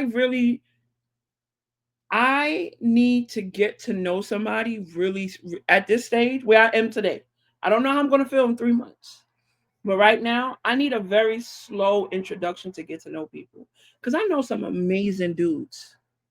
I know some great men, but they just not right for me. So, Yeah. and because I have that awareness of all these great men that I have in my life and that I've had in my life and I've experienced, and because I know you can be great and still not in alignment with me, the work that I feel like I need to do in order to really be in partnership with somebody, that kind of work is not going to happen overnight. No. Because you really got to like being with somebody and them being comfortable enough to peel back their layers and then you peel back your layers. I feel like that's my only trajectory into partnership because I know some dope ass dudes, but they're not right for me or they haven't So shown themselves to be right for me. You get what I'm saying? yeah, so I have a comment in a section by Mhm, Mr. Lewis. He goes, mhm. "What if?" And this is just a thought. God is keeping you safe and secure until your person is ready for you. I'm glad he said that. We've talked about that No, before. We've talked I about that. believe that. Yes, you I believe believe that. Yeah, that God's wholeheartedly. protecting you. And that's what listen, God gonna have him knock on my door. Listen, Because if I gotta listen. go outside in the streets to meet him, it ain't gonna happen. As Because I'm much as safe. sometimes it feels like it's not, singleness is a gift. It Because really singleness is. is, in fact, it's a gift. Marriage is a gift, and singleness is a gift. Because to your point, Yes. it's protecting us, and when we do it with intention, is protecting us and saving us for the person that God's preparing for us. Because Absolutely. I don't want to be around. Like you said, I don't want. First of all, I don't like everybody. I don't like So for me to everybody. even date anybody is because you've passed a deep. Like Jazz will tell Mhm. you, even even if I like somebody, I'm like, I don't know. I don't know. I don't You know, know. It like don't take me much to say I don't know. And it takes me because I'm, to your point, I know what the work of getting to know someone and unpacking. at this big And age. I've at this big age and the disappoint, like I've been in 2 long-term relationships. But again, I wasn't in the place I was and that I am now of Yeah. knowing myself the way I know myself, knowing what I need and those relationships taught me what I don't want and what I do want. And I learned Mhm. myself in those relationships. But at this point, you talked about rushing. And I know we've talked about this too with me because I kind of like, you should know I feel like a man should know what direction at least they're going in within the first 6 months to a year. We don't got to get married, but I feel like if you're dating with intention and your goal is partnership, you should know rather quickly. And there's this debate in this. People say like most men know within the first 6 months, well, And this is their person. I don't disagree with that. So here's the thing that I disagree with. Okay. I disagree with having to ask them.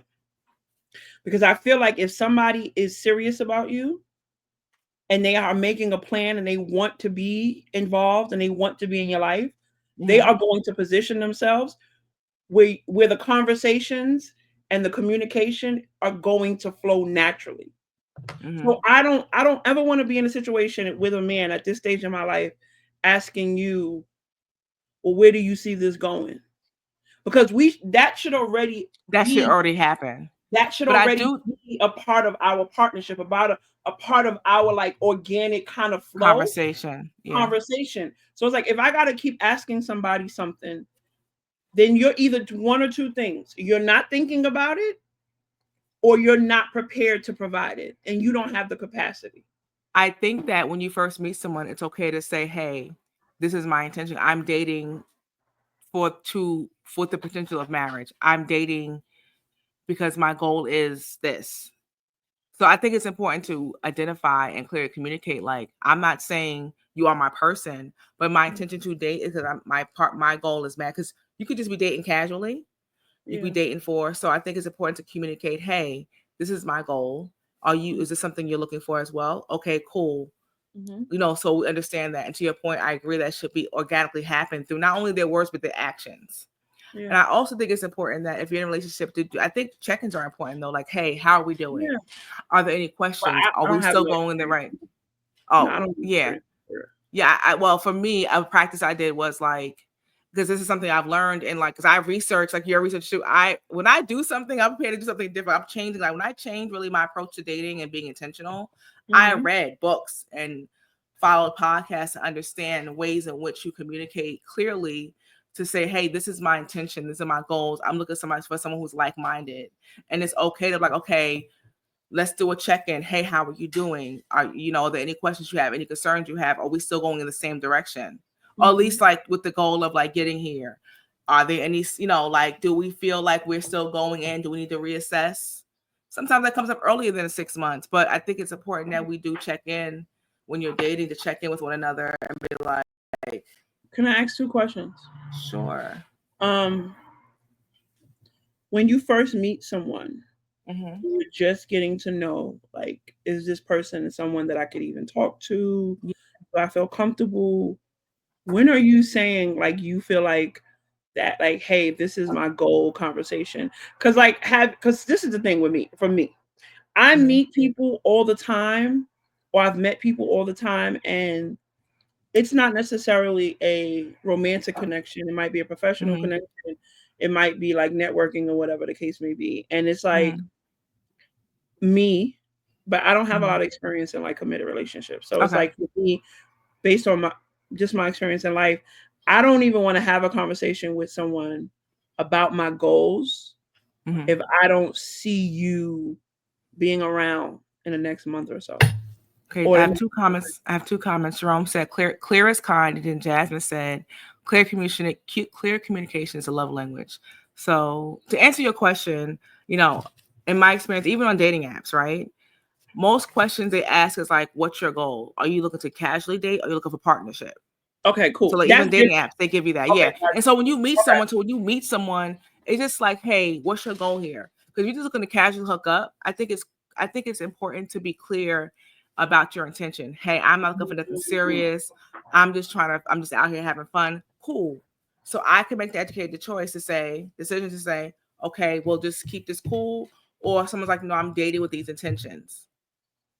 I'm also looking for partnership. That doesn't mean that, but you just understand this person desires partnership and they're looking to vet people for that purpose. So I think it's important. You're not saying, I'm not saying I want my eggs cracked, I want my last name changed. Like, but it's saying, here, listen. So you're talking about like just laying a foundation. This is my foundation. This is my intention. Are you looking for the same thing? So you both can decide, okay, let's start this journey of getting to know each other with that in mind. Got you. Okay, that makes sense to me. Yeah. Like, I'm not saying, yeah, and like also saying like, also you can say like, listen, also, I don't know. And then for the man, if that's what they want and they see and they're ready for it, most men are open to it. Nah, listen, I don't have any experience in this area, so I'm really asking. I'm trying, but I have done dating apps like in the past, and that is something that they ask, like, what's your intention or whatever. But I feel like people be lying. They be lying. Oh, okay. I just want to make sure I'm not tripping, because they lie on dating apps. They lie in person. They lie to your face. They lie. They lie. People lie. Women, men and women. People lie. Women, because women could say they want a committed relationship and turn around, and then women could do this too. They be like, oh, I don't want none, and then catch feelings and be like, I thought you loved, man. We said this is casual. What are we talking about here? You catch your feelings. Like, I know you asked that question, like, are you in a relationship? And then the other one, you be like, is there anyone who thinks you're in a relationship? Because sometimes people can think they're in a relationship with you, but you're not. So you have to ask clarifying questions, multiple different ways. Are you married? No. Is there somebody who thinks they're married to you? Well, 2 things. One, something you just said, it made me think about a former relationship that I was dating. And he told me, he was like, yo, like, sometimes you real cold. I was like, but I thought you wanted to keep it casual, because I was confused. Right. I thought we was on the same page. Like, you catch your feelings? I didn't know that this was what we was doing. I'm in my box, because you said, like, compartmentalizing, because you said that you wasn't looking for nothing serious. So I we doing it. But now you worried about what I'm doing and who I'm doing it with. And now I'm cold because I don't want to answer your questions. So when you said that, it just gave me a flashback. Dr. Jerome said actions speak louder than words. Yeah. So it just comes down to that. And so, yeah, like, and people can say, I've had a person who I've dated who initially said they wanted this thing. And then 3 months later, it was like, yeah, nah, I thought I wanted this, but I don't. Yeah. That capacity thing. Capacity. But I respect the clear communication and saying, hey, I can't give you what you want. Okay, can we talk about this? I know we got to get to the next thing, but can we talk about a couple minutes? So this is the thing, right? And I've seen this conversation from men and women, and it's like, in my life, most of the women that I'm in relationship with, right? Mm-hmm. We're all mature. We're all trying to figure out life, and we all kind of have this consensus, like, yo, be honest, because then you give me an option to make a choice. Because if you give me a choice, if I have a choice and I still mess with you, then I can't be mad at you later because you gave me a choice. But when you take away my choice, that's when Jasmine Sullivan, I bust your windows out your car. Stuff like that happens because people don't communicate. And could you be surprised if a bi man saying, hey, I can't give you a committed relationship? I say, okay, then I can say, okay, cool. Well, you know what? Since we know each other already, it's too messy out here. Can we just be buddies? What's a buddy? A buddy is a beneficial equal arrangement. Let's be buddies. You know, you don't want to, because like we already have this established. If that's, if they're okay with it. Hey, you don't want to commit it. Can we at least? Hold on. Exactly. I'm doing live right now. We're not doing that. Put it back. No. I have real life children in the house, and they feel like asking me a question. I'm on live. Put it back. Okay. Put it back. Stop touching it. Look, she turned into black. She turned into black mama. Put it back. Look, make something quiet. Okay. But I just but it's a very I really wish that people would just be more honest, because I feel like there are so many women. And it's funny because remember the conversation we had on the phone with my cousin? My cousin from Cali? Yes, he couldn't get it until we broke it down. Until I said it. He said, "Oh." Me and him was on the phone. What was the question? So we were talking about. I was like, he was talking about women, wanting to know so much about a dude in the beginning. It was a bunch of stuff, and I was telling him, safety, yeah, women be feeling safe. A lot of that is. I said, when you're talking about mature, older, like women that I know, like a little bit more mature, it's a safety concern. We want to know a little bit about you, because if something go down, we want to know how to find you. But I was like, if the world was a little bit safer and women were a little bit more comfortable, a lot of people will be like, yo, he could get it. And it'll be just that. Yeah. And we would never have like a lot of people would really just explore relationships, whether it was romantic, whether it's just hanging out. But a lot of women, we don't have the luxury of doing that. Know that we can't operate like that in this kind of world, because it's too risky. You know what I'm saying? Like, it's too risky. But that was the conversation. So when a man just be honest, because like you like, yo, I'm not ready for a committed relationship. Most of them probably either they'll say, okay, cool, move on. If they feel like they kind of felt the same way or whatever, or they had other options, they'll cut you off. Or like, you know what, like I said, hey, listen, well, we at least have this level of comfortability. If there's someone else you're not interested in, you just not, you're not dating either, or you want to just have an understanding, just let's have a transactional relationship. Yeah, okay, cool. Ain't no expectation. It happens. I see you in 2 weeks. It happens. Like, people out here having. Let me tell you something. All of my exes, like, it's first one on me because I gotta be mindful of my language. Watch it. Of my language, because like I've been outside a little bit. I ain't been in the streets like that. However, but like quite a few of like my exes, we were never in like a relationship where we were talking about partnership and marriage and all that, right? Okay. So we had open lines of communication. This is what I can offer you, and this is what he can offer. And then when it got to the end of the line, there was never no confusion. There was no fights. There was no arguments. Like, and sometimes maybe this is like, I lack, I tell you and Jasmine and Kima a lot, like I lack experience in certain things because I've never really invested that much into a man as an adult in terms of like his life and my life, like intertwining it. So I don't have that kind of experience, but it's just like, keep it real. Like, you want what you want. I want what I want. When it gets to a place where it's no longer working for both of us, let's call it a day. Let's call it let's say it's let's ended. shake on it. Let's Let's shake on move. it. And I promise you, like, I don't have a lot of war stories with men. All of the relationships that I've had, like, some of these men are amazing, and we're still cool. We're cordial, very respectful, and it's just like it wasn't meant to be anything more than what it was, you know. But then God snatched me up when I was 40, so but that's a whole other conversation because now I'm over here living this. What is it? Is it abstinence or celibate? Which one is it? Oh, I wrote it down. So the difference, I wrote this down. Yeah, which one is it? So celibacy is you don't want it. Abstinence is you want it, but you want God more. So you're abstinent because you want it. You want it. All I'm gonna say is, okay, you want that blackberry molasses. You know what? You want God more. Kiki, I don't need your assistance. I don't need your. I was gonna say another food, but I just said blackberry molasses. I don't need your extra commentary. You read the definition. I understood. We can move on. The blackberry molasses. Get out of here. Yo, you get on my nerves. Yeah, I swear you get on my nerves. Yo, this is probably gonna be a clip. This is definitely gonna be on social media next week telling all my goddamn business.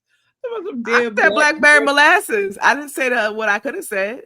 No, if I wouldn't have said nothing, you would have kept going. That's why I said that's okay. No, that was God told me to be quiet. I've been listening to Jesus. My God. You know what? He said, don't say that. I said, okay. So I said blackberry molasses. Okay. So anyway, next slide.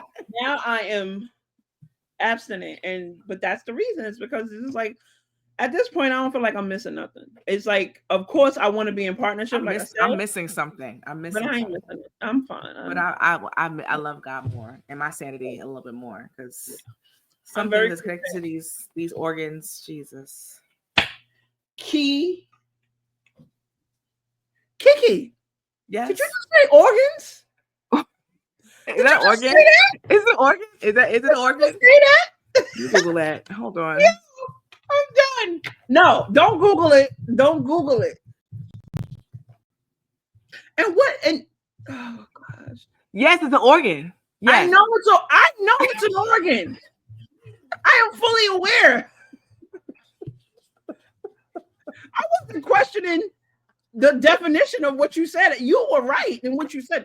I was questioning, did you just say that? Because when you said it, my mind went to where you, but anyway, it's okay. I'm not doing this with you tonight. Woo! And them organs will put you in the next slide, that live isolation. The organs will have you sitting in the dark, crying before the Lord. Yeah, I'm past that stage. I don't do that no more. Thank God for healing, because I did that. You know what's crazy? My last relationship ended June 27. You know the date. 2020. Yeah. The day after I turned 40. I told him, I was like, no. We both did birthday breakups. I did day after my birthday. I don't listen. I was like, I knew I was going to Vegas. Jasmine called me a nut. I knew I was going to Vegas and I didn't know when I was coming back. And I already felt the disconnection in our relationship. Mm-hmm. And you ever get to that point where you're trying to fix things? Mm-hmm. I started trying to fix something. Do I? I know. I got to a point where you were there. I feel like I was trying to fix or bargain with something. My God. And when that happened, I said, wait a minute. This is not a part of what we do here in this relationship. That's not no. Okay. That's the fear of lack. That's the fear of scarcity. It's a lot of scarcity. I don't have to bargain for nothing. I was like, I'm not bargaining and like a lie from the pit of hell. Yeah, asking you to do things differently. You switched up. Okay. And then I sent him a message and I blocked him, and that was 4 years ago, and I ain't never talked to him again. And sometimes that's why I say sometimes I'm afraid of and I do think that stems from my childhood of being able to let go in some of the, I can't explain it. When I'm I've in, been I'm in. considering. All Yeah, in. oh, I'm all Good. in. 10 toes I'm down. all in. 10 toes Head, down. shoulders, knees, and toes. I'm in. But if I get a foot out, the other foot is coming behind me. It's a If hokey I get a pokey. whole foot out, then the other foot, we done. I wish you well. And I really didn't talk to him since then. You know, No friend, conversation. I've been thinking about the power of blocking, and I was wondering, I've do never you think done that. do you think there's sometimes a need for a delayed block? Like nothing has to happen, but just like, So the only reason why I've never blocked any of my exes, I've never had to. When we were done, we were done. Yeah, me I've too. never been the girl to call like, "Hey, I miss you. You coming back?" I've never done any of these things. I have no experience in that area. Like, I don't have those kind of war stories. But the reason why I blocked him is because I felt something shift in me, and I did something out of character, which was try to bargain, and I felt like, oh no. So you don't like the impact he had on you, so Yeah, I therefore didn't you don't like want the that energy in impact. your life. Now I was like, yeah, oh no, this is different. So I blocked it. I blocked him so that he couldn't respond to me saying I was done. I didn't block him because I was afraid I was going to reach out. I didn't want him to try to bargain for me to stay. I didn't want Okay. him to try to fix it. Okay. I wanted it to be done. And the only way it was to be done is if I cut off communication. Because I could have unblocked him and then reached out, but I didn't. So what if there's no communication, but just like the energy of that person, you're like, there's no need to. I don't think there's energy I in don't the know. block. Just I don't think there's energy in the act of blocking somebody. I think there's energy in the thought that you feel like you need to block them. Because I feel like you're not done. Right. You're not done. And I think it's okay to not be done. Yeah. Like, No, absolutely. It's okay to still feel. It's okay to miss people. It's okay for all of that. And I think sometimes people try to rush through grief. People try to rush through loss.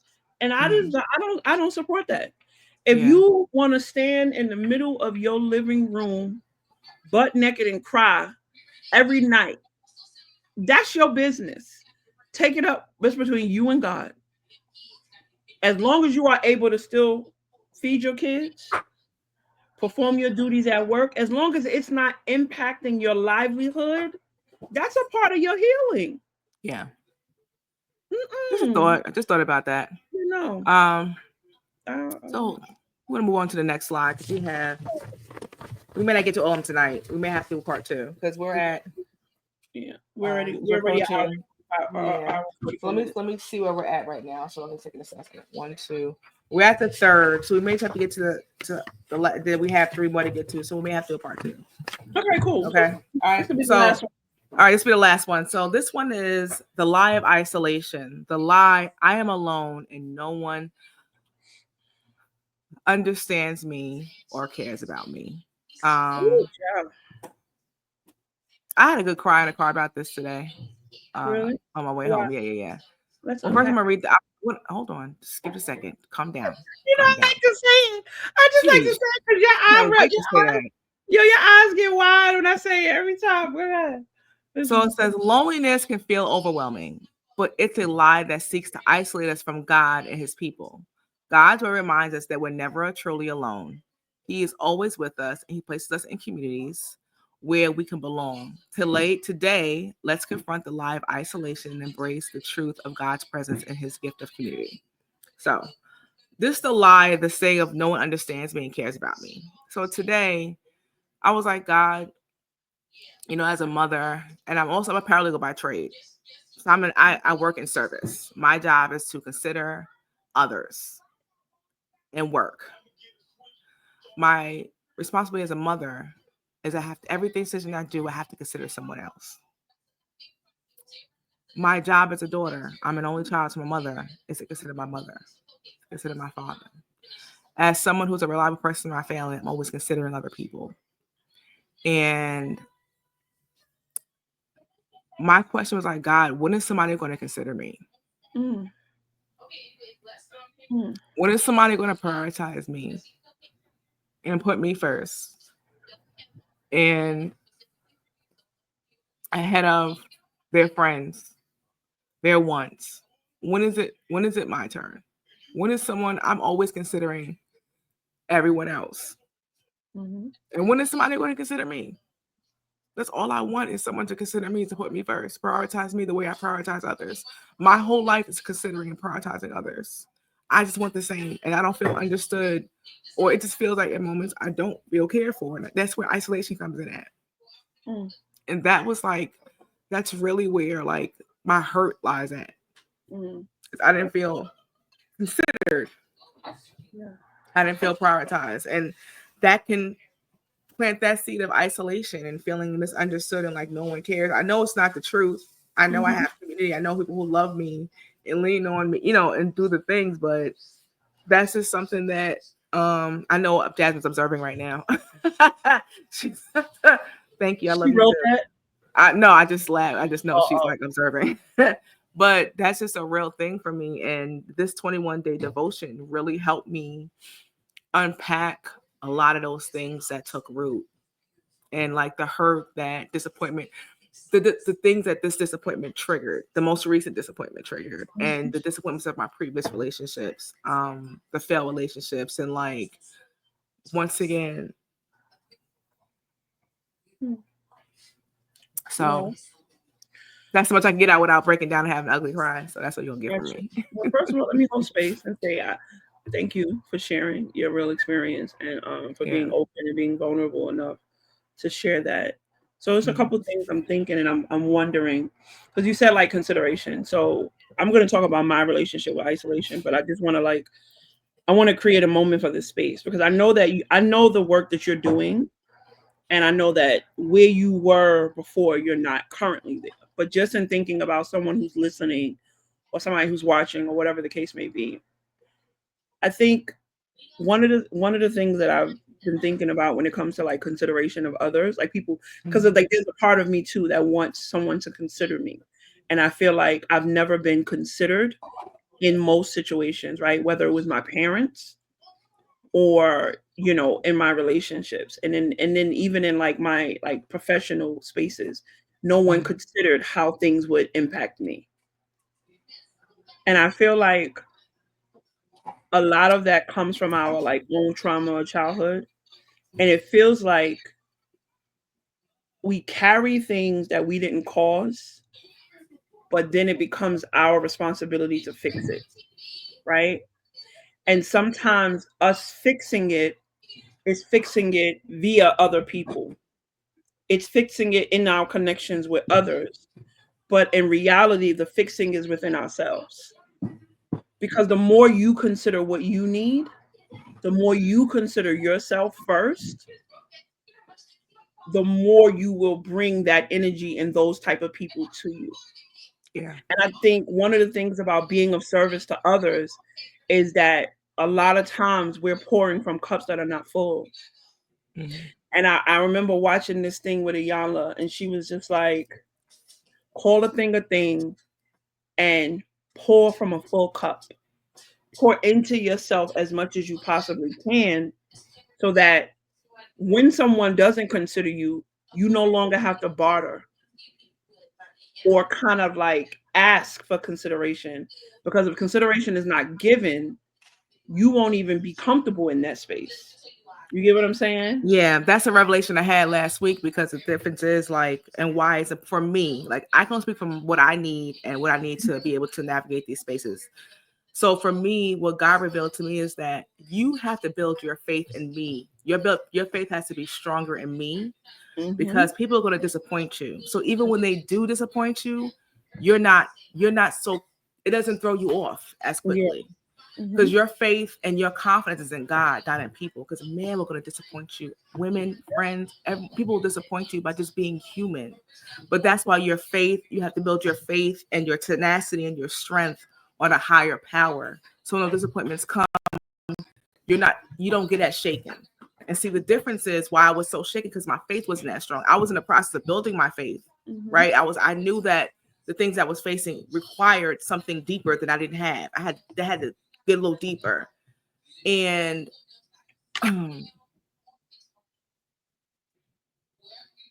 God was like, now whatever you face going forward, it won't rattle you as much. You might shift a little You might bit, get a but little it's not going joke. right. But as John said, it ain't gonna throw you off your square. You know what I'm saying? It's Yeah. going, you're gonna still you're rooted. So the where you have to take root is root in the word. So you have to pick up the weed, pull up the weeds and the root of the lies, and root yourself and get your footing solid in the promises and knowing for me who God is in my life. So when those things come, I'm a shake. I might shake. That hit. That hurt a little bit. Oh, but you know what? That doesn't mean I'm not worthy, or you may not understand me. Yeah. But the truth is, I'm never alone because God is always with me. He places me in communities of people. I'm surrounded. I have friends. I have loved ones. I have friends and family who love me, who see me, understand me. So you may not understand me. You may not get me. You may not care about me. You may not be able to prioritize me for whatever reason, your bandwidth or capacity.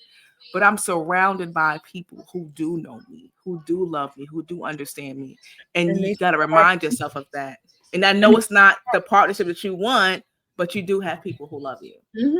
And they see your heart. They see the heart of who you are, right? And it's like, and that's one of the parts of that when I pray and I ask God to continue to help me keep my heart posture, so that no matter what I'm going through, my heart doesn't. Because sometimes I can be spicy, sometimes I can be bossy, sometimes I can be a lot of things. But I know one thing: my heart is always in a good place. Yeah. I know that there's no malice, regardless of all the things. There's no malice, and there's no. I'm not operating from a space of like being malicious towards people and things like that. I pray daily, like, God, no matter what I go through, please help me maintain my heart posture, because I never want to become one of those people who are just angry and miserable. And it's just I don't want it to harden my heart. I don't want it. I don't want to harden my heart, because listen, we all can find something to hold on to and become hard. You know what I'm saying? But I don't want that for my life. No, because you give you frown lines and you age quickly. You see this? This is you. Let's good skin. You see no, this? You see the coconut water? Like, I don't want that. I don't want crystal none of light. It's crystal light. I don't want none of that. But my relationship with isolation is a little bit different. I was gonna ask you a question. Go ahead. Sorry. Ask the question first. Okay. I was saying, how does isolation impact you? Like, because you are across the country with majority of your family living. How does that show up for you? Like, and how does that? Yeah. So it shows up in a lot of ways. Originally, I felt like I needed to isolate in order to change my life. Okay. It felt like I was dying when I was in New York. Like, it felt like I couldn't. I wasn't living the life that I envisioned for myself. No matter what I did, it never manifested in the way in which I wanted it to. And so that was the first thing. Like, I felt like I had to isolate in order to change my life, because I wanted to do something that I had never seen done before. And I'm someone who, for all intents and purposes, like, I lived with a lot of fear. I never wanted to live alone. I never want to live alone. Like, there's so many things, like, I have a terrible phobia of dogs. All of my neighbors got dogs. Most people who live in buildings got dogs. So it was just like, it was like little things and big things. But God was like, you gotta go. You gotta go. And then when I got here, I was only here. I used to come here for like 3 months. I used to come for like a few months and go back. But when I came in 2020, God was like, you need to stay. And you need to build a life here. And that's what I've been doing. So everything was fine. The transition was fine for me. I don't really miss New York. I miss some of the experience. You miss us, the people. Yeah, like, I missed having certain experiences with the people, but I don't miss New York like that. But in 2023, going into 2024, that whole 2024 year, it felt like I was in isolation and I was by myself, and God was like, you have to learn to ask for help. Because I have been taking care of myself, working since I was 14. I have been providing something for myself most of my life at this point, because I'm 40, I'll be 45, right? Mm-hmm. Most of my life, I've been taking care of myself and providing something for myself. And I also had a family that provided certain comforts and things like that, right? Mm-hmm. And then I became someone who is in service to others, whether it's young people, social service, whatever. My friends, like I have a huge friend group and like I have a huge circle and I know a lot of people and I do things. But 2024, God was like, you have to learn to ask for help. I was like, isolation. I don't really want help like that. But And I that was uprooting that life with the need for control, right? need control. And I was just like, Yeah. how am I, like, what kind of help people gonna give me? So I have this thing and it works in my favor most of the time. But it's like, I don't talk about things I'm dealing with if I don't feel like it's something that you have any experience in or something you can help me with. That's real. I don't talk about, like, I'm just not Because you someone. gotta watch when you share things, because people can speak Yeah, negatively into it, and you know what I'm saying? yeah. So I'm very, very conscious of that. But baby, 2024 showed me that I'm in isolation, but I still have access to help. And You isolate, but you're not alone. He's isolating you with purpose. I want to read a yeah, comment for you. yeah. So like, no, Jerome. that's what he Yeah. said. Yeah, that's No, why. I'm gonna give you something he said. He said Oh, something. okay, go He ahead. says, someone once taught me to turn my isolation into installation. Although I'm alone, I am not lonely. Use that time as intimacy with God to refill and restore. And that's what 2024 was. So I think we talked about this in the beginning of the podcast, like one of the other episodes. Prior to 2024, my relationship with God was built on the back of the relationship that my grandmother Yeah, that had residual. Yeah. instructed me in having a relationship with God. In 2024 is when I started my relationship with God, where Yeah. I started knees face down, prayer, tears, the whole thing on my own for myself. I had never done that before. I was still using the residual relationship I had from the one that my grandmother had introduced me to. And then I lost everything. Well, I felt like No, I yeah. was losing Things were halted. Yeah. everything. There was a risk of you losing everything. The reality in front of you was saying you might lose your place. Everything, like everything that you Yeah. worked for the last 3 You years didn't lose it, but it is was the about threat was there. is about to implode, right? So Yeah. the things that I lost are things that I can replace, like money. Yeah. Yeah. And like I lost a job. Well, the job lost me, right? So Right. I lost a Right. job, and I lost all my money, like all my savings, retired, everything was gone. And it got to a point where I was like, all right, God, maybe I just need to let all of this go. Let this apartment go, let everything go, and just start over. And I never forget, my aunt said, she said, I bind that spirit in the name of Jesus. She said, don't you ever say it again. I said, well, what you mean? She said, This is our reality. This is what's happening listen, right now. this is like, yeah. And she said, because the God I know would not bring you there and him not bring you through it. She was Jasmine like, said God provided over and over. and then and Over and then over. and then then in my conversations with Jasmine, because there were moments where I was just in a very dark place because I couldn't believe what I was going through. And I was just praying. I was just praying to God, asking God to keep my mind. God, just keep my mind. If everything else falls apart, keep my mind. I gained 50 pounds. And it's like, I didn't care at that point. It was just me keeping my mind, God. Like, God, please keep my mind sharp. Over and And then I over. realized, and me and Jasmine would talk, and I was like, wait a minute. God has sustained me this whole time. I ain't worked Ooh, a whole he's a year. sustainer. I have like, these people didn't help me pay my rent like 4 times.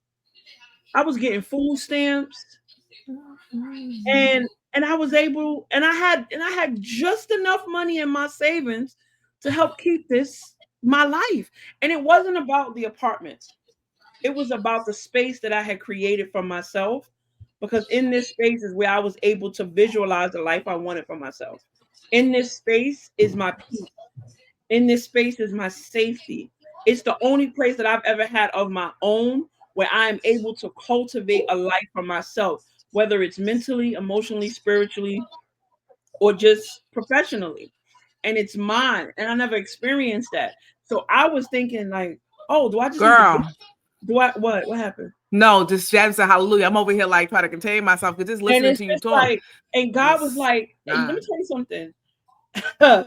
There have been some nights, my bed ain't made, but there have been some nights in that bed right there, and me and God was tussling.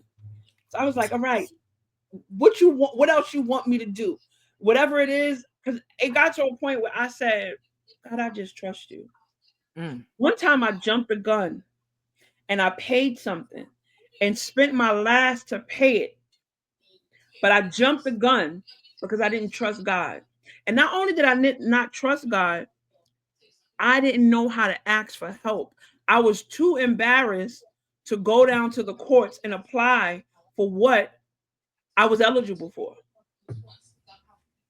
And not doing that, I literally missed out on a whole, like, I missed out on an opportunity that was right at my fingertips because I didn't trust God. And I said, I remember I told Jasmine, I said, I ain't never doing that again. I'm a wait. When God says wait, wait. I learned to be still. I learned to be still. I learned to trust God. And I promise y'all, at the final, when I tell you at the final hour, because by October, I had exhausted everything. I didn't have a job lined up. Okay, so I'm gonna give y'all a quick snapshot. I lost my job January 4th, 2024. From January 4th, 2024, January 6th, or whatever the date was, I didn't go back to work until November. By the end of September, I had exhausted everything. But he kept you. He kept me. God, and I couldn't, and then I realized, oh my God, October 1st or October 2nd, Jasmine was like, check your account, check your thing. And I had a dividend check.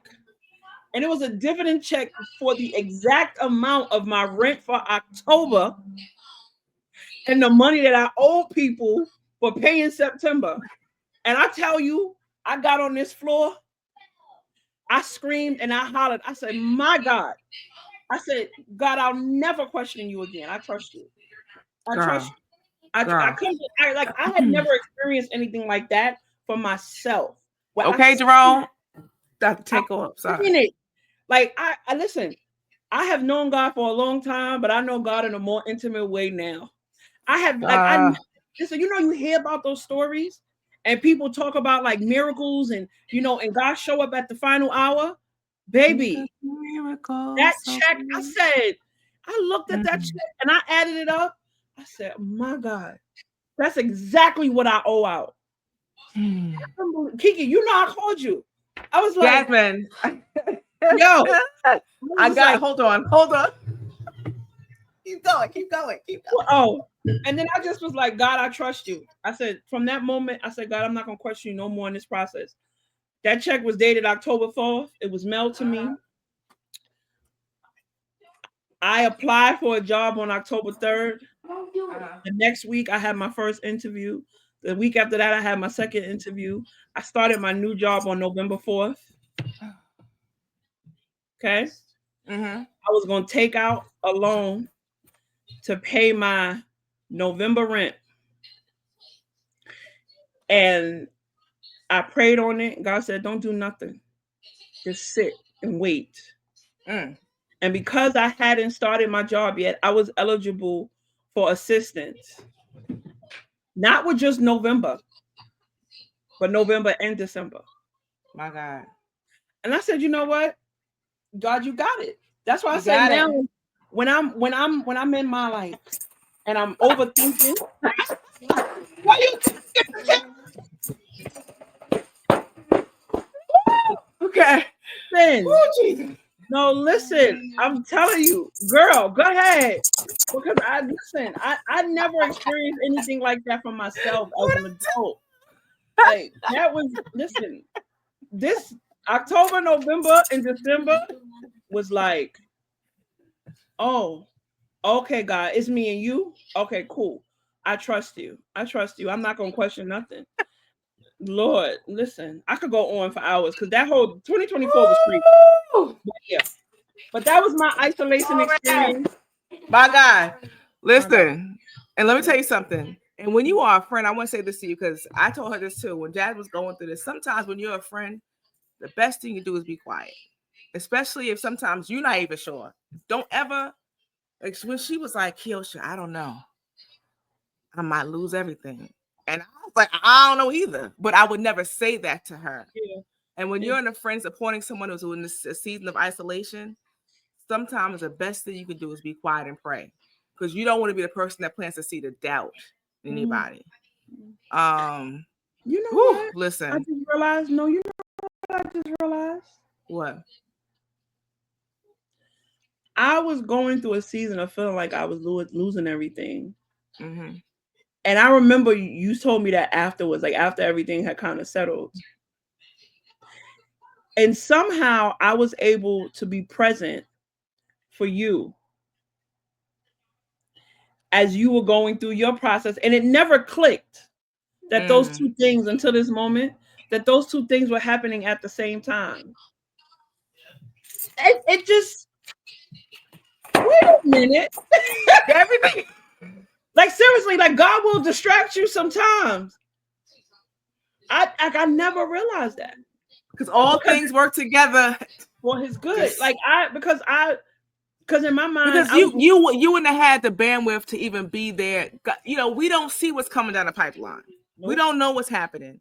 Like for you to be available, even though you was going through your stuff, there was still enough bandwidth to kind of talk through certain things with me. Right. And going through the things I was going now I got a job now, Key. I'm like, I know, but it was like this way. We were both going through.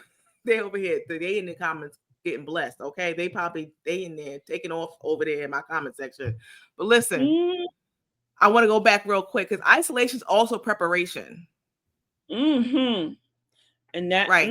Jasmine said because you have more capacity than you think, and so you did because you was able to. I mean, things didn't really fall apart till actually you started. It got worser when you started your job, but which is crazy. But you were able to talk me through some things. What the enemy thought he was taking, God was making all things new. Listen. Thank you. He was doing so much. God was positioning. God is preparing us. Isolation is also about preparation. And I went back to the story about Joseph. Right, he was isolated in jail. He was betrayed by his brothers, but God was preparing him to be king. And what did he become? King. The king. They said Joseph, come up out of there. They said Joseph, come up out of there. But listen, you forgot the other part because his family tried to take him out. Lied on him, left him for dead. They lied on him and tried to take him out. Joseph found himself in prison. And the people said, Joseph, we got work for you. Come up out of here. Even in prison, he was given favor. Even his isolation, he was given favor. Child, let me tell you something. About to run through the house, Jasmine. About to run. Now my friend Michelle said not to say Marine. Listen. We're gonna bless him today because what we've been through. Well, listen, and we listen. And the thing about it is that for both of us, what we experienced in 2024, the highs and the lows, right? Because we both had some blessings in 2024. What? We both had some blessings. God sustained us. And blessed us. And blessed us. And then it was also some peaks. Some lows, some peaks and valleys. And that's the thing about life. There's going to be, that's why, again, the purpose of us building ourselves up, because there's going to be trouble. There's going to be things that are going to come along and shake us. That's why the growth is the gift. That's life. The growth is the gift. That's right. Yeah, we having church tonight. Yeah, we are. What is it? The good news about the truth. And that's why we are dismissed. And even today, my pastor, that was just so powerful. Not just the word, but the visual that he presented.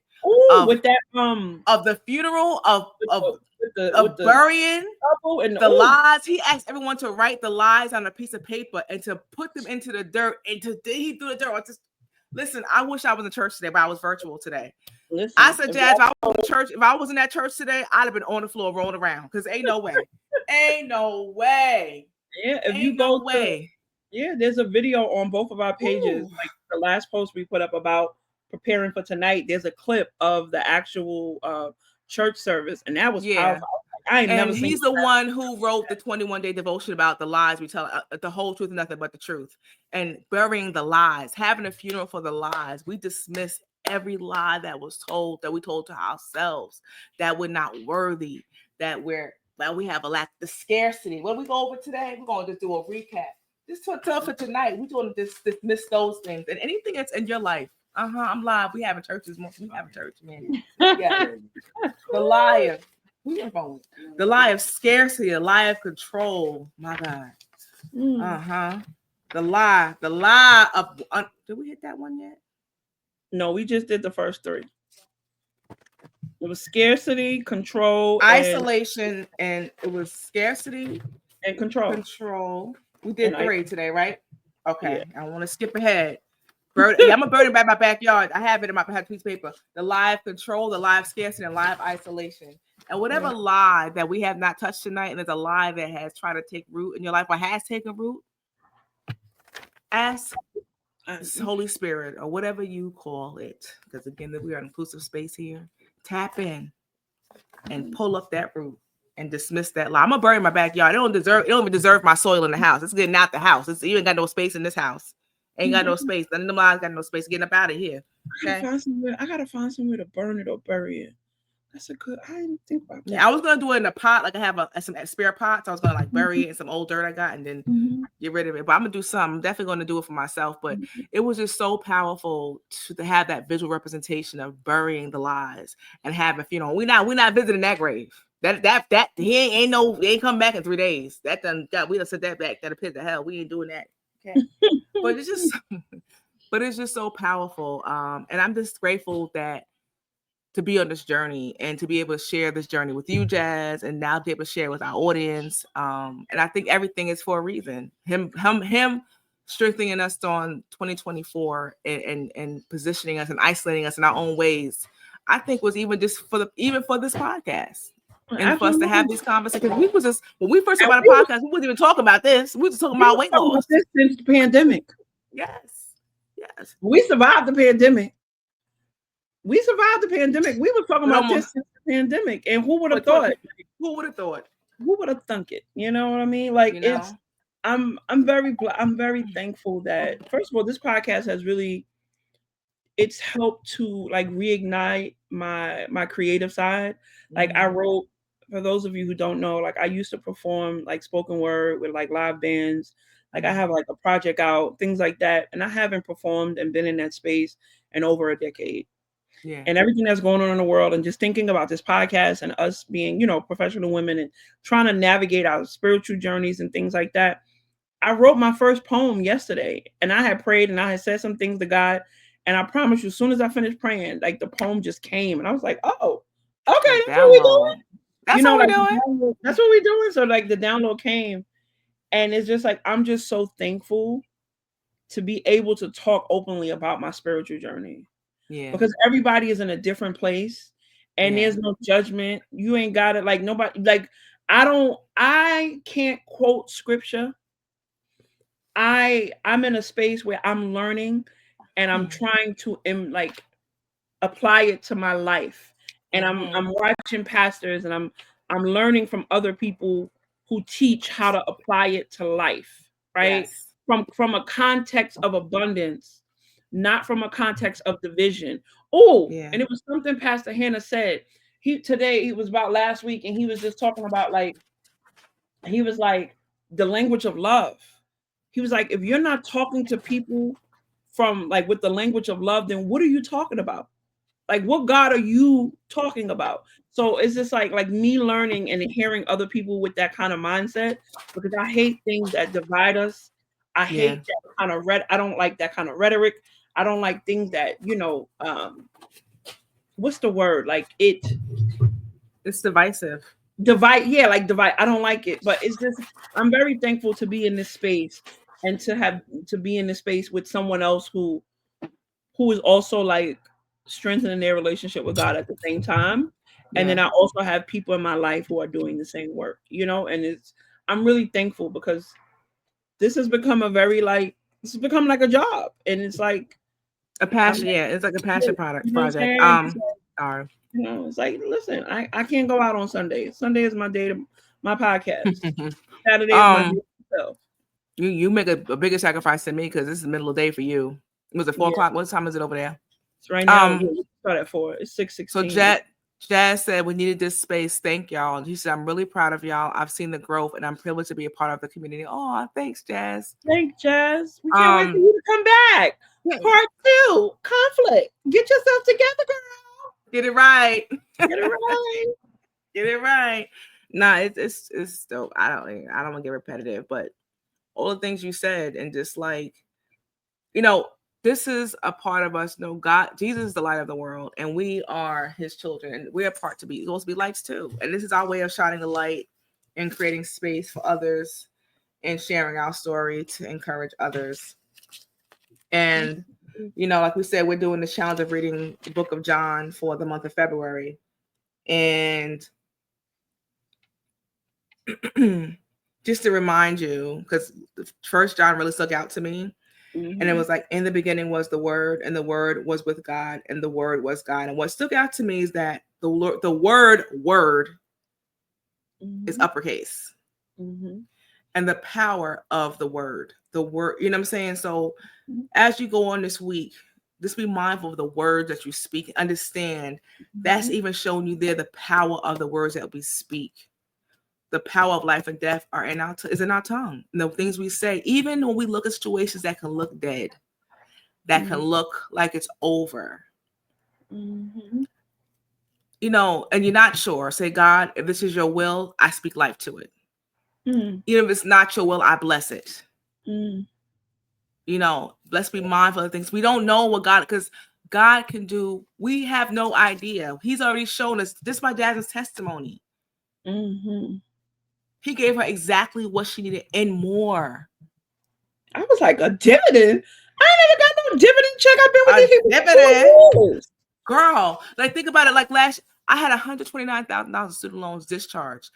I never thought I'd see the day because I applied for that 2 years ago and asked for a deferment because I'm like, I don't work in nonprofit. I'm not eligible for, forgiveness. I remember I used to pray like, God, I wish my loans could be forgiven. Not knowing that was a prayer I said years ago, never thinking it would happen. You get what I'm saying? And even like last year, I got a random class action lawsuit. I got a couple $1,000 sent to me. Wasn't expecting it, but that took care of Christmas for my kids. You know what I'm saying? It wasn't money like miraculous money. Like I didn't expect that money. I had never expected that. So now I'm like, oh, it's possible. I'm like, okay. And then remember, I forgot that I had indemnity for hospital indemnity, and I spent the night in the hospital I was like, wait a minute, I can put a claim in. I'm in the hospital. No, he will provide in moments that we don't even realize it. Mm-hmm. Absolutely. Countless times. So even I was in my Instagram stories, we could wrap this up so I know we're hitting over 2 hour mark. But even I said, all the things God has done for me and shown us in different ways, how can we not trust him? Yeah. Like you said earlier, with all these signs and wonders, you still don't trust me? That's why I'm telling you, that's why when I was reading John and God said that, and then he said that God said that, I said, oh, it was a check. Yeah. For me.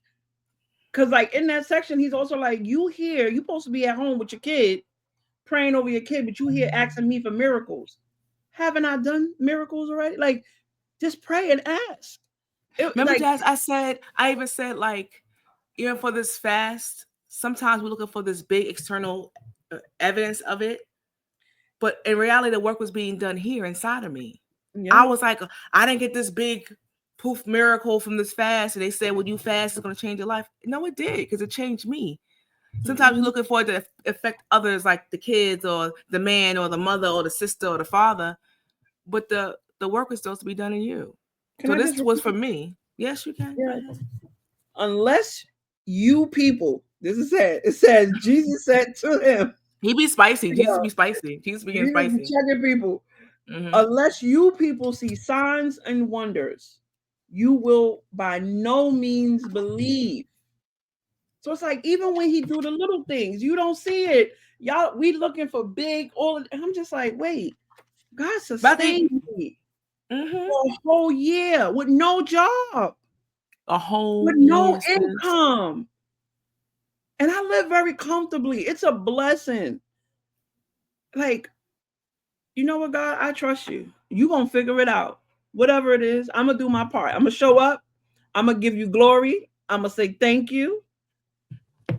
And if I can fellowship with others and share my story, I'm gonna do that too. And I'm gonna give you glory. So that's it. Because when I read that yesterday, I said, I had to check myself. I said, he said, unless you people see signs and wonders. Oh, listen, it is what it is. Also, can I tell people about real quick, can I tell them about my funny part that I when I called you about the water into wine thing? Yeah, I just saw during my live. I was like, oh, so y'all know, like I haven't read the Bible since I was a kid, and I never read the Bible in full. So I'm reading the Bible like in. I got a whole new Bible with the tabs. Like she got the whole new Bible with the tabs. I don't have that yet. We're gonna get there. I'm a digital girl. I like to listen and read, and I like to do it in my phone. I like to highlight, and I don't want no paper. So no. You need the physical word. You need the word. First of all, don't tell me what I need. Okay, that's that control. No, that's your control. That rolls up. No, first, hush up. I have a Bible. Be quiet. Now, that ain't big enough. You know what? You judging? Whoa! Jesus. Control the spirit. Control that. You know what? How about you? The spirit of mind your business. Y'all quick folks lose it. Y'all quick folks lose it. That quick 70 square. 70 square. Don't do that. So all my life, right? You hear about people, be making jokes about, oh, Jesus turned water into wine. So I've always taken it lightly, like, people just trying to like, switch up the word to like kind of like benefit whatever they're talking about or they're doing at the time. But in the Bible, they were at a wedding. And for reference, this is John chapter 2. Go ahead. This is John chapter 2. Yes. And Mary told her son, the wine, these people are out of wine. Can you give them some wine? And what he said? Like, I forgot what he said, but he basically said, why do you involve me? And pretty much they ain't got nothing to do with me. Like, he was like, they ain't got nothing to do with me. But he turned the water into wine. So it blew my mind because I'm like, wait, this was like a social gathering. It was a wedding. It was a wedding reception. An actual wedding. It was a wedding reception. And it's like all of these years you hear people use like Bible references to condemn other people or to kind of like make excuses for their behaviors and things like that. But he actually did turn water into wine at a wedding. But can I tell you, because I decided to read it today, because it's chapter 2, it's today's day 2, right? But here's what stuck out to me. When he turned the water into wine, right? And the servants took the wine to the host, right? You'll say that. Yeah. And he turned to the bridegroom and said, this is what I highlighted this. I want this gonna bless you, hold this gonna bless you. This is the first miracle. That's right there. It's the first miracle, but it's gonna bless you. He said, and the master of the banquet tasted the water that had been turned into wine. He did not realize where it had came from, but the servants knew. I'm just abridging it. He said, then he called the bridegroom and said, everyone brings out the choice wine first, and then the cheaper wine after the guests have had too much to drink. But you saved the best till now. Because anything God do, he gonna do it abundantly. And he saves the best. I said, when I read that, he saved, but you saved the best till now because God made that wine. Because when God, so you thinking that all these relationships was the best you could get. But when you let God do it, you thought you already had, you thought that was it, but the best. But I'm not gonna front. Listen, I'm not gonna front. Kiki, you know my challenges I've had over the years. I talk about it, my challenges with religion and things like but the Bible is a good read. The Bible is right. The Bible is a good read. And not from the perspective of like wanting like, like from like just like nonchalantly, but just in terms of like thinking about the relationships of people, like the people that God used for examples in the Bible. They wasn't no holier than thou. They weren't no clean, pristine folks. It was people that was in the streets. He didn't use perfect people. He didn't use perfect people. And it's just like, That's religion that makes you feel like that yeah, it's not like, nah, sustainable. like, yeah, like This is the manuscript for life. It's a moral compass. it's And a then moral compass. like we're supposed to enjoy life. We're supposed to be rigid and ashamed and No, afraid to live like what Jesus is was at that? a I know wedding. the Bible is right, but because somebody's wrong, the Bible is right and somebody's Listen, wrong. Mary told, listen, he Somebody's said, wrong. make Sorry. these people some wine so they could finish enjoying this wedding reception because they ran out. And he said, "What they got to do with me? Like, This ain't even my time yet. This ain't my time to show signs of what." He said, "Go ahead and do that. She said, Go ahead and get do that that." done. Get that done. And he said, all right. And Like, he I'm did son it. of God. I don't gotta do nothing, but he listened to his mother too. He listened He to his listened to mother. his mama. His mama said, go on and do it. And he did it. So it's just like, I appreciate like learning the Bible from this perspective with like because I have an understanding of how I view people. And I never want to be someone who condemns other people. No. And I don't want to use the Bible to condemn other people. I would like to use me learning the Bible to bring people in, just to have it as a reference for understanding, because moral compasses where are they? Listen, And they lacking. And the days and times we live in, we ain't got no tact. Folks is double-minded. They double-minded on their ways. We ain't got no more.